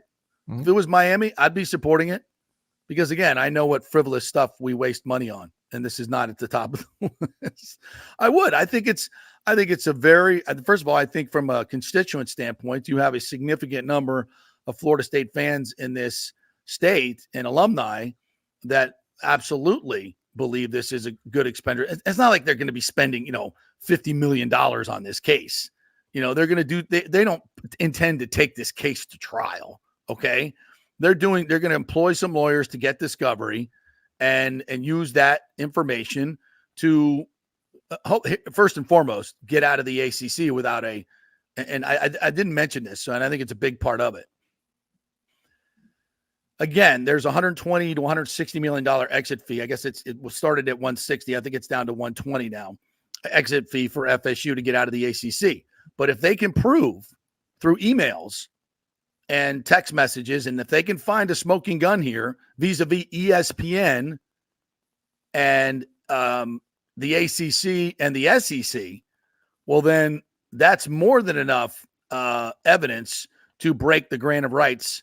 That would be a violation of the contract, clearly, by ESPN, who controls the college football playoff and also has the grant of rights deal with the ACC. So that shows a grotesque conflict of interest. You conspired against Florida State in injuring them from a fiduciary financial situation. And therefore, they could certainly make that stand up in court in terms of getting out of that grant of rights. So in the end, if FSU can get out of the ACC and break that grant of rights, if they could trade that for a playoff spot, would they do that? Hell effing yes. Yes. Okay, Florida State people, listen to me here. So if you can uncover this, and this is what Ashley Moody is going after, if they can uncover this and have enough evidence to then leave the ACC and break that grant of rights, and then when ESPN comes back at them and says, whoa, whoa, whoa, or the ACC, whoa, whoa, whoa, you owe us $120 million, they'd be like, no, you broke the contract. You conspired against us in the playoff. You broke your fiduciary responsibility to us. Not to mention the contract is fraudulent anyway. With the when you signed it in the first place, you gave us false information to sign the deal. You gave us false projections, the grotesquely false projections to make us sign this deal that weren't even close. So that's another way they could break the grant of rights. But without question, if they can uncover a smoking gun, that will allow them to break the grant of rights and get out of it and get to the Big Ten, which is where they're headed. They're not going to the SEC, folks. That bridge has been broken, and FSU is heading to the Big Ten. And if they can uncover this, and I would say, and I'm being a realist here, at FSU, were they going to win 2 games in the playoffs and become national champions with their backup quarterback? Tough deal. Would they have been competitive games? I think so. I think they can definitely beat Michigan without Jordan Travis, no question. Washington, I think it'd be a good game. Bama, we'd be competitive. Texas, we'd be competitive. I think with any of them. With our defense, we'd be competitive. But to win 2 games in the Natty without Jordan, tough assignment. And that's all you're after. So if we have to trade a playoff spot, get screwed to get out of the ACC immediately without a penalty, trade those 2, I think every FSU fan would take that. Absolutely. So maybe this turns out to be our golden parachute to get out, and we get to the Big Ten, dominate that conference, get our automatic bid every year, and get $40 to $50 million where we can compete with the SEC on a yearly basis in NIL. Not a bad deal. No, definitely not a bad deal. And the money's there. The money's there. People will say, well, why did you leave the ACC? Because there's no money there at this point. And then on top of it, have you heard the commissioner of the league come out and say anything on FSU's behalf? I mean, you wonder why FSU wanted to get out of the conference in the first place. Mouse Jim Phillips, who's in the bag for ESPN. No. Right. This is why right here. So, yeah. Here, James says Keon, Versk, Fisk, and many will not play, and rightfully so. Do you know that? Has that been announced? I haven't heard anything. I'm not like, Johnny out here. I just haven't heard it. I haven't heard it. I mean, Johnny Wilson. I mean, you heard. Johnny's the only one I've heard. So that's a big loss to your offense. I mean, to me, that's also a big loss. I mean, it's disappointing. I haven't heard anything from Brock Bowers either. Right. In Georgia. I haven't heard any of this. It's weird that they haven't announced yet, to be quite honest. If they were going to announce, I think they would have announced like Johnny, but they haven't. So I think all this stuff that's in the workings, I think they're still, I don't think they've decided which way they're going to play it yet, to be quite honest. There been a press conference? Because I know they canceled it before. So has there been any pub of this game at all besides the talk of FSU? I haven't seen it. I haven't seen it either. Normally there's a big press conference and all that stuff. As far as I know, it was called off. I saw that. But so I think there's a lot.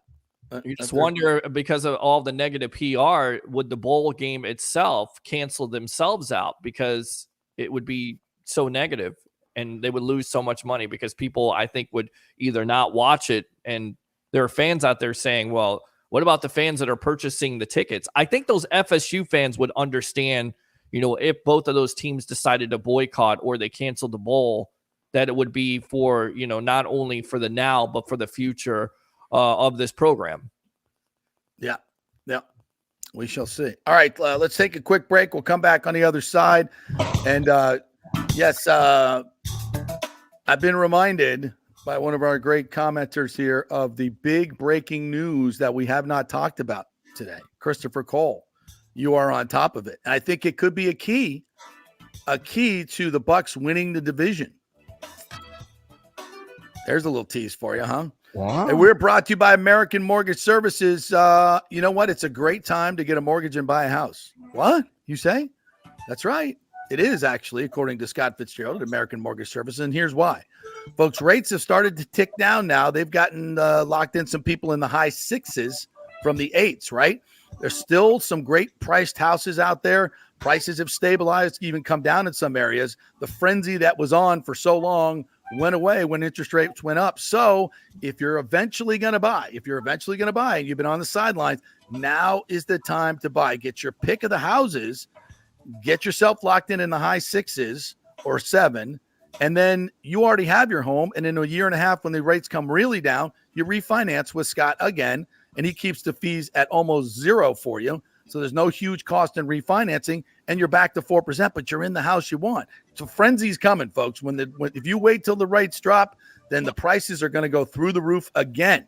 So the smart people are doing it now. They're buying now. So reach Scott at amstampa.com, Scott at amstampa.com, and lock in right now. Go get your house now while the prices are stabilized, and worry about the interest rate a little bit further down the road. Be smart.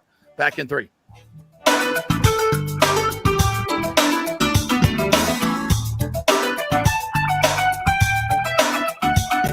Fitz the mortgage guy did it again. A listener heard his ad, was going to another big bank, but called Scott Fitzgerald at American Mortgage Services of Tampa, and Fitz saved him $618 on his monthly payment. Are you kidding me? Folks, that's big money. Rates are going up, they're going down, they're going all over the place. Scott will shop your loan and save you lender fees and get the best rates. Email him, Scott at amstampa.com, or call 813-294-7595. That's Fitz the mortgage guy. Lots of stuff going on right now, and these rates are going all over the place. You need somebody knowledgeable in the market that will work hard for you and get you the best deal. That's my man, Scott. He's done 3 loans for me, done thousands of loans for local folks here, works with a lot of the coaches and players in the area. He's the guy. 813-294-7595, or go to Scott at amstampa.com. JP here for the Geddes Gordon Real Estate Group and our good friend Jane Geddes. Folks, simply put, there is nobody like Jane. Jane is a former LPGA 2-time major championship winner. She was also vice president of talent relations at WWE. She also has a law degree from Stetson. So if Jane can drain a 10-footer to win the U.S. Open and stare down Hulk Hogan in the boardroom, You want Jane on your real estate team to not only negotiate the best deal, but find you the perfect home or investment property. And when you work with the Geddes Gordon Group, you become part of the real estate family and get concierge services that include expertly staging, marketing, and preparing your home for sale. Advice on golf properties. Hey, you might even get some golf tips. Many of their clients become friends long after the sale or purchase is completed. It's all part of the deal. So if you're looking for that perfect home or investment property or trying to get top dollar for your home, go with Jane Geddes and the Geddes Gordon Group because there's nobody like Jane. Call 813-485-6808 or go to geddesgordon.kw.com. That's GEDDES Gordon.kw.com or call 813-485-6808. Are you tired of those stuffy, overpriced sports bars? Well, come join the fun at the Patio in South Tampa and watch your favorite football teams under the stars in a tropical paradise. Yeah, it's a unique setting with huge wood decks beneath the trees, and don't worry, they have an inside AC bar with all your favorite bar games as well. The Patio has all the NFL and UFC sports packages, and it's home to the Tampa Gator Club and Bills Mafia, but all fans are welcome at any time. Hey, my FSU buddies love to watch the Noles at the Patio. It's also home to a great happy hour. Weekdays get $4 White Claw vodka drinks and $4 White Claw seltzers, $1 off all beer and wine from 3 to 7:30. And every Friday happy hour, join us for Football Friday. It's our live broadcast from 5 to 7 with tons of specials and the fan mic for you to join the show. We'll have swag and ticket giveaways as well. So come out for the live broadcast 5 to 7 every Friday at the Patio and come watch football in a tropical paradise all season long. It's 421 South McDill, just a few blocks south of Kennedy. Everyone meets at the Patio.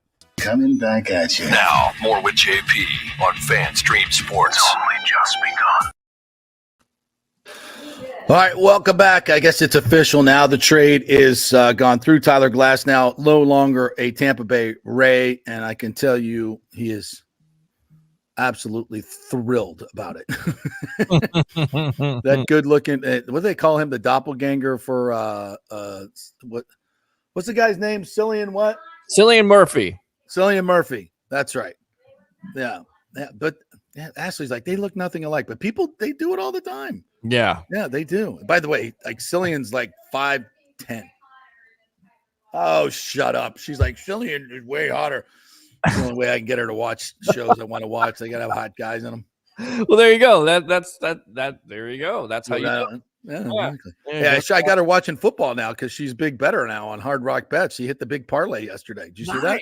Yes, I did see that. Yeah. So congratulations on that. So I'm trying to get the new parlay for this week. She just goes and finds the biggest underdogs and bets on them. So I'm like, yeah, Jets and the Patriots. 2-team parlay. Go get them. Go get them, kids. Got it. $30 wins you $700. All right, there you go. $30 for $700. I hope you get it. If she hits this parlay, I will never hear the end of it. Golden Goose. Never hear the end of it. We're gonna have to have her on. You know, Ashley. I had her on yesterday. I know, but we're gonna have Ashley to have her on picks. every day. Every day, Right. we have to have her on. Right, honey. Friday, you got a pick segment. There you go. Yeah, she's up. She's in. Ready. We'll be that programming note, by the way. I will be. You guys, I got it. I'm in a bit of a bind here. So we have a cruise scheduled for Thursday and Friday. Mm-hmm. All right. The weather forecast for the Bahamas, 10 to 12 foot waves. Ooh. Rain, nonstop rain. So cancel? You can't. If they take off, you got to go or you lose your money, you know? Yeah. So anybody out there with we got all the Dramamine and the wristbands and everything we can handle. But hey, we're in the yacht club on MSC, so we get our own area. So if there's people puking all over the boat, we won't see it. Oh. So we'll be secluded, at least in just the people puking in the yacht club. We'll see that. But yeah, hopefully there won't be any of that. I mean, these ships are so big that they can handle a little bit of weather, but sometimes it gets really bad and they don't. They can't dock, and it's bad. So, all right. So here's the deal. Here's the key to the Bucs season. Guess who is dating Dua Lipa?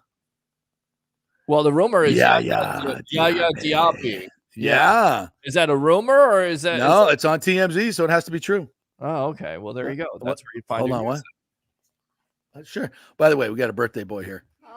Oh, buddy, happy birthday! It's Hudson's birthday. He's 11 years old today. So we sang him the old happy birthday. Happy birthday to you. You're half of 22. Happy birthday, dear Huddy. Happy birthday to you. Happy birthday to you. You show him your Jordans? Where's your Jordans? They're upstairs. All right, they're upstairs. All right. There you go. Good job. He's got Jordans, not Happy LeBron's, birthday. by the way. Yeah. What's that? He's got Jordans, by the way, not LeBron's. Yeah, he's got Jordans. Yeah, they don't do LeBron's here. Yeah, I don't do. That's right. It's going to happen anyway. Republicans buy shoes too. Exactly. Oh God. So is that a true rumor? I mean, TMZ is saying that. TMZ actually says if TMZ reports it, it's true. So yeah, Yaya Diaby now dating Dua Lipa.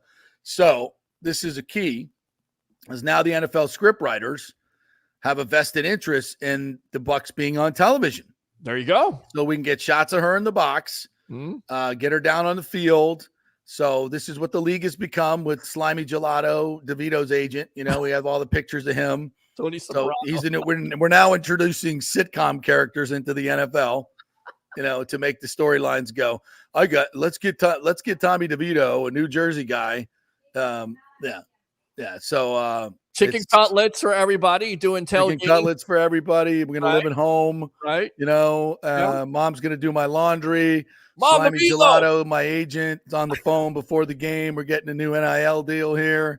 You know, it's just it's fantastic. So now we have Dua Lipa will be our patron saint of hilarity. It was on TMZ. I saw it on Twitter. She says it's not on TMZ. Then somebody faked the TMZ post. I think it's a fake. I think it could be a fake post, and that's happening. That's happening right now because that was the key pickup. That was the free agent pickup that we needed. Well, satisfy the NFL scriptwriters. Well, you could also say maybe she plays in the Super Bowl now, right? Or maybe she rules with because it's not going to be. Yeah, Richie P's all over it. Swift, Kelsey, Dua Lipa, Diaby. Yeah. There you go. I'm telling you, that's it. Oh, it's got to be true, honey. It's got to be true. I mean, maybe eventually Kelsey works his way out of Kansas City and goes to Tampa because he's lost a step. So, some players here like to go to Tampa when they lose a step. So why not? You need a tight end already. K. Otton's not good enough. So get Kelsey for 1 year. I don't know. I'm just throwing it out there. Why is James so upset? He's so upset. What do you want me to mention your name? Yes, James, get ready for FSU smear campaign because of the suit. All the talking heads will say FSU crying and they will attempt to change political opinion. I think you're right. Absolutely, they will. Yeah. But when and if the smoking guns come out, which hopefully they will, but of course we've learned that some entities get protected in the media, and certainly ESPN will be one of those. But hopefully, I know this. The state of Florida, DeSantis, Rick Scott, Ashley Moody, they're not going to do this in public unless they know that stuff exists and they know they can get it. So I would say if they can get the evidence and get it into front of the public, James, I think they'll be fine. I don't have a hard on for you, bro. Just relax. I don't know what people. Wow. I don't know. Yeah. James who? It's not. Not our James, not James Ludeman there. Lonnie Wilkins said, won't feel the legit ball club, but we'll book the trop for WWE and Christmas lights. Cha-ching. Well, yeah, that's right. WWE Royal Rumble is coming, which is probably the greatest pay-per-view not named WrestleMania coming to Tropicana right there. Yeah. Well, we make those deals. That's money in. That's money in. Sure, but it's not going to go money into the Rays or getting players to win a World Series. It's going to go into Stu's pocket to buy that yacht that hopefully doesn't get swept away by those 10 or 12-inch waves. Yes, James. Of course, you get credit for knowing that Glass now will be happy going to LA. He'll be a movie star. You watch. That dude's super smart. Tyler Glasnow is super smart. He will be a movie star. I guarantee it. Super well spoken, super smart guy, great looking dude. He's gonna be huge in LA. We'll be sitting back there going, oh, well, we got Pepio. Pepio. You got Pepio and Johnny DeLuca. DeLuca. We got DeLuca and Pepio. Yeah, forget about it. Forget about Glass now. Who needs a guy with with a whip of like 0.75? Who needs that? Listen, wouldn't it be got Johnny DeLuca? The cherry on top of the cake here, JP. Used to be a switch hitter. Now he's not even a switch hitter anymore. He's just, he's just a platoon guy. Yeah, you got Glass now winning a World Series along with Shohei. Would just be miserable for Rays fans because who didn't like to see Zobrist win 2 World Series championships when he left the Rays? That. Oh, Joe Madden exercising the curse for Chicago Cubs. Who didn't like that? David Price. I mean, people continue to say, "Well, they get rid of." They act like every time somebody leaves here, they're terrible. No, right, exactly. No, that is not the narrative here. That's not. It's not. That's bullshit. KW4 says Stu doesn't give a crap if you come to the game. He's still making money with TV deal and money from other teams. That's right. Boom. There it is. They get at least. This is what teams get. There's a general fund which every team gets. It's an equal share of MLB.com, MLB Network, national TV deals, marketing, merchandising, all that national stuff. At last report, this was like 5 years ago, it was like $50 million per team. So that's got to be upwards of $75 million per team, I would think now. And they get revenue sharing because they're, quote, a low revenue club, which is the luxury tax money. And at last report, they got $35 million a year in that, but it fluctuates. And then so that's right off the bat before you even sell a ticker to get it. You get both of those things, revenue and general fund. Then you get a TV deal that he got up front, a lot of that money up front, which is part of the $500 million that he moved to another company that he solely owns, allegedly, according to the lawsuit. So that was another $400 million they took up front, which, by the way, when he sells the team, he's going to take that money with him. And that's essentially whoever buys the team won't have that money to use moving forward to buy players. So you're handicapped even more. Because trust me, he doesn't care how he leaves this team. He wants to leave it in shambles and suck every penny he can out of it, like he's always done. So, I mean, to act like this team makes no revenues is ridiculous. Even Forbes, which typically underestimates things by about 30%, said they were in the top 5 in profit a couple of years ago. It's hard to baseball keeps all their numbers so secret because they don't want people knowing the grotesque amount of money that they're making, and their ticket prices are ridiculous. So that's all part of it. So Stu, this whole idea, this stupid false narrative for years and years and years that we're a small market club. We're not. We're the 11th largest media market. And we don't, and Stu doesn't have the money to spend is the most ridiculous, stupid, uninformed narrative in the history of sports. So yes, he's got plenty of money. Lonnie Wilkins, I'm the same team that sells blank jerseys for the cost of jerseys with names on them that others teams charge. They want an extra $50 to get a name and number on it. Yep. You just wear a blank jersey, you just get your own name on it because they're not going to trade you. You just get your own name on it because if you get like a Rosarena or now Glass now or any of these players that are on, they're not going to last for long. They're not. Maybe one or two. Longo maybe was the exception, but I got told by one of our friends, Dennis Phillips of Dennis Phillips Live, he dropped season tickets when they traded Evan Longoria. I mean, that's a lifelong Rays fans just basically saying, you know what? I'm not believing in this anymore. Yeah, they play great baseball, but I'm dropping my season tickets because you traded one of my favorite players. But that's what it comes down to. People just don't understand. They're like, it's the Rays way. Just follow suit through it. They know what they're doing. Everything they do, everything they touch is gold. Everything they touch is pure and beautiful and everything like that. Like they've never made any misses before. Blake Snell comes to mind. I mean, again, I don't know. There's been plenty of trades. Evan Longoria, what did you get out of that trade, by the way? Anything? I don't remember. I don't think. Box of balls. What did you get out of that? Yeah. Bubble gum. What? Yeah, not much. Yeah. As I replied to one of Jingle Bells on Twitter, as he was lauding this trade of Tyler Glass now, and going back to the Austin Meadows trade, which I was wrong about. I thought, they didn't get anything, but Patino's had a really great season. So that was a great trade. No question about that. But for the most part, look at the trade for Blake Snell. And of course, it's like, oh, well, it would have been okay if Patino would have turned out to be the 19th best prospect. But that's the point. They're prospects. You don't know how they're going to perform in the major leagues. And when you have a proven talent like a Blake Snell, you don't just let them go for nothing.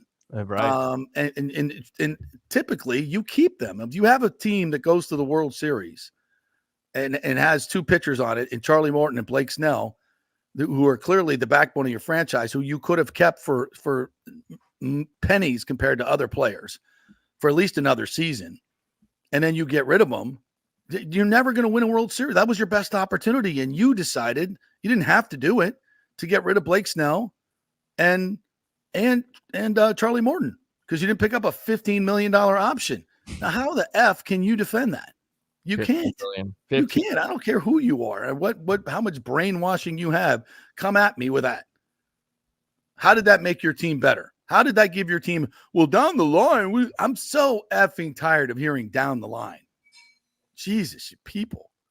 Down the line, you ain't going to win squat. That's what down the line you got. Rebuild, the future, rebuild. Exactly. Rinse and repeat. It's kind of like you get it. The idea here is when you hit on a Paredes, okay, you build on it. Right. You bring more players in, not sell off your good players. Oh, we got a young one that can hit, so now we can afford to get rid of another one that is costing us money. And as soon as Paredes starts making money, he's gone too. Well, it's a stupid cycle, and you buy into it. Don't look now. Not anymore. They're having discussions about Paredes and, of course, Randy Rosarena. Right. And he makes 3.2, and, of course, Randy makes $9 million. So, I mean, it's what they do. It's what they do, and it's disappointing, and they get away with it because, to their credit, they are successful in finding guys, that are prospects on their own on the farm that are good. Yeah. But I just wonder, when is the year where it blows up in their face? When is the year where they've had Cash's first 3 years were awful. Right. And they've got some of those years coming because of the way they operate. You're not going to keep hitting on these teams and these guys. And this year seems like it could be that year.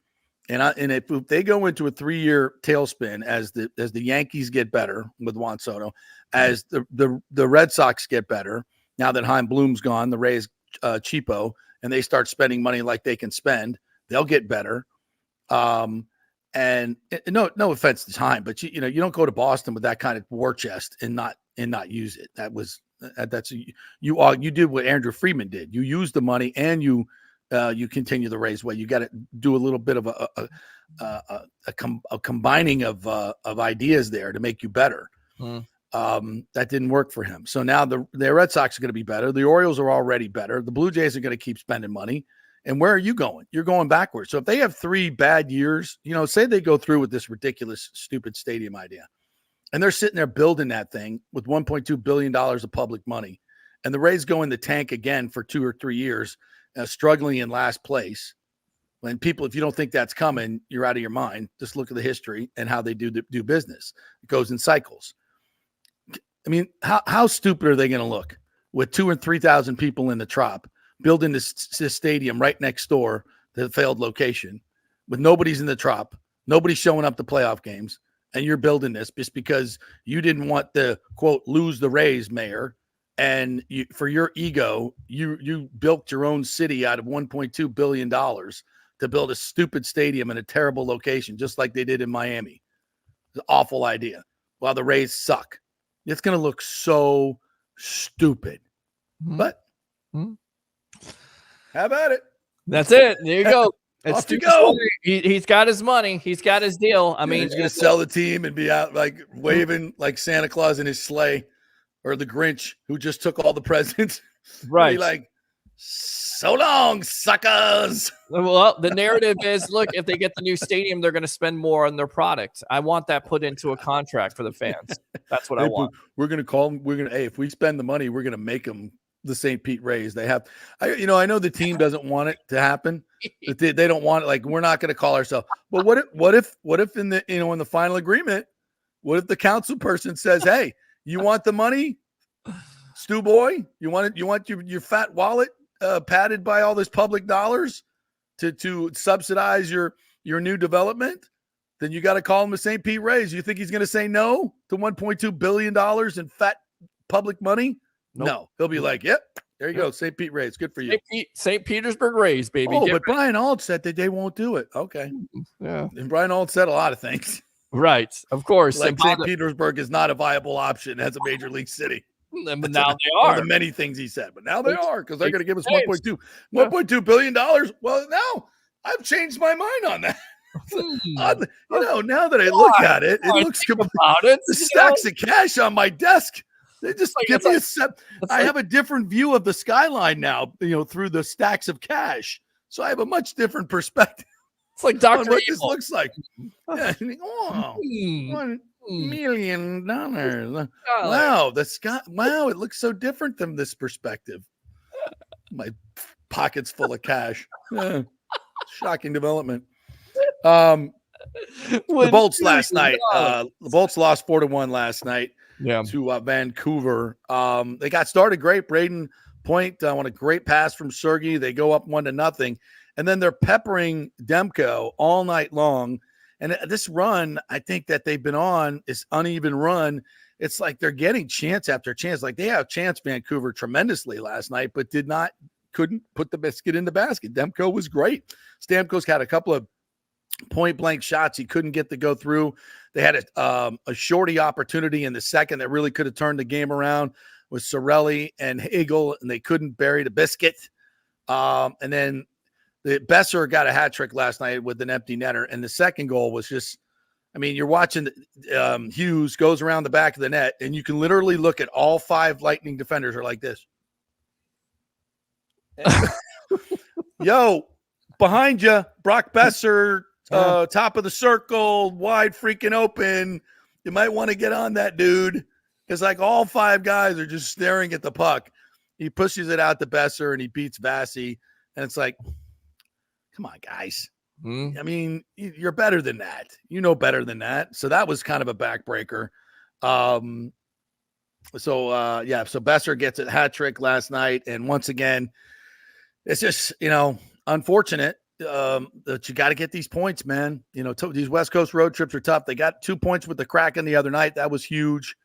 You got to be better than that, boys. You got to be better than that in those situations. Those defensive breakdowns are the things that have been costing this team, tremendously. So, yep. And it's always the second period and on the road. They haven't been able to win on the road consistently. In the second period, they get outshot 14-5.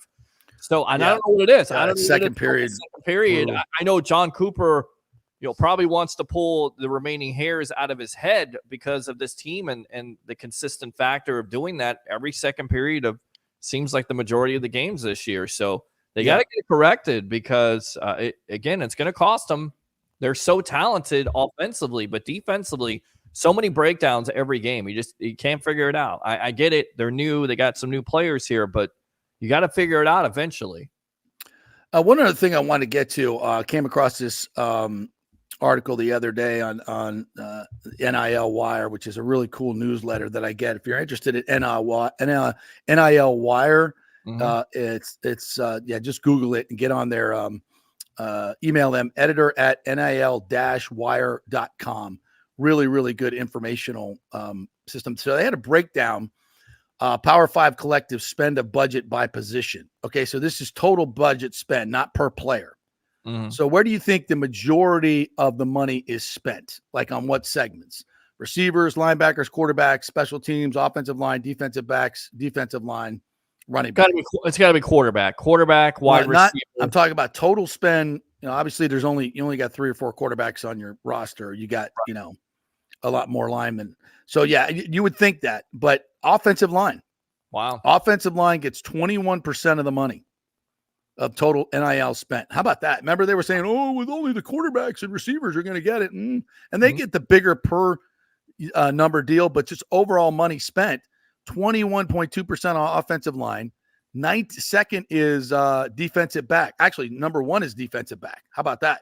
Wow. 22.5% on defensive backs.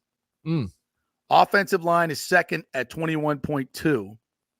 Defensive line is third at 19.7. Interesting. And then wide receiver, at 12.9%, then quarterback at 9%. Wow. Running back at 7%, linebacker 5.7%, special teams 1.9%. So defensive backs get the most money. O-line second, D-line third, wide receiver fourth, quarterback fifth, running back sixth, linebacker seventh, special teams eighth. That was a little bit surprising to me, just in terms of the total numbers. So it's getting evenly dispersed, and I think it just goes to show you. I think it's just a very interesting discussion on what wins in college football, and they know you got to protect the quarterback, you got to rush the quarterback, and defensive backs. Like that would not have been the segment I picked as number one. Right. I probably would have picked it third behind. I probably would have picked it fourth behind offensive line, defensive line, and quarterback. But it's a passing league. It's like the NFL. You got to have corners that are going to be able to stop those outside targets and the quarterback and make plays. And then on top of it, how important is the offensive line to Deion Sanders? Number one in the transfer portal, right, with getting offensive linemen. So he's taking it seriously. Of course, his son having a fractured back there, getting hit so many times, offensive line being atrocious. Well, so keeping running backs and tight ends in to help your son not get destroyed is probably a good idea too, Coach. But yeah. What do I know about football? Well, you know something about football. We know something about football. I'm just saying, he wants to blame the offensive lineman, publicly all the time. Yeah. Because none of them are his son. And while his son is a great player, but certainly there's ways to protect your quarterback that you don't do, because you want your offense to be, 8 guys in the pattern every single time. Obviously you can't do that, but you gotta, you gotta protect your quarterback. Stop bitching about it and protect them. All right. That'll do it for us today. Thank you guys, Richie P and James. Good job commenting. I'm sorry we didn't read every one of your 500 comments today, but we really do appreciate you. Awesome. And to you, Peter, and JC Allen, for joining us as well. Yeah, absolutely. Covering the Jake Paul fight here on Friday in Orlando. So we'll see what happens. Going back to the scene of crime. Yeah. All right. Yeah. All right, Rolex reporter. Go get you another Rolex from Jake. Yes, sir. There you go. Yeah. Let's do it. All right. Thank you guys for watching. Don't forget to subscribe to our YouTube channel, the FanStream Sports JP Peterson Show, on Apple and Spotify as well. Please subscribe, leave a comment. That always helps us as well. When you do a little review, we really appreciate that. I won't tell you to do a 5-star review, but we'd certainly like one. Appreciate all you guys. We'll be back tomorrow.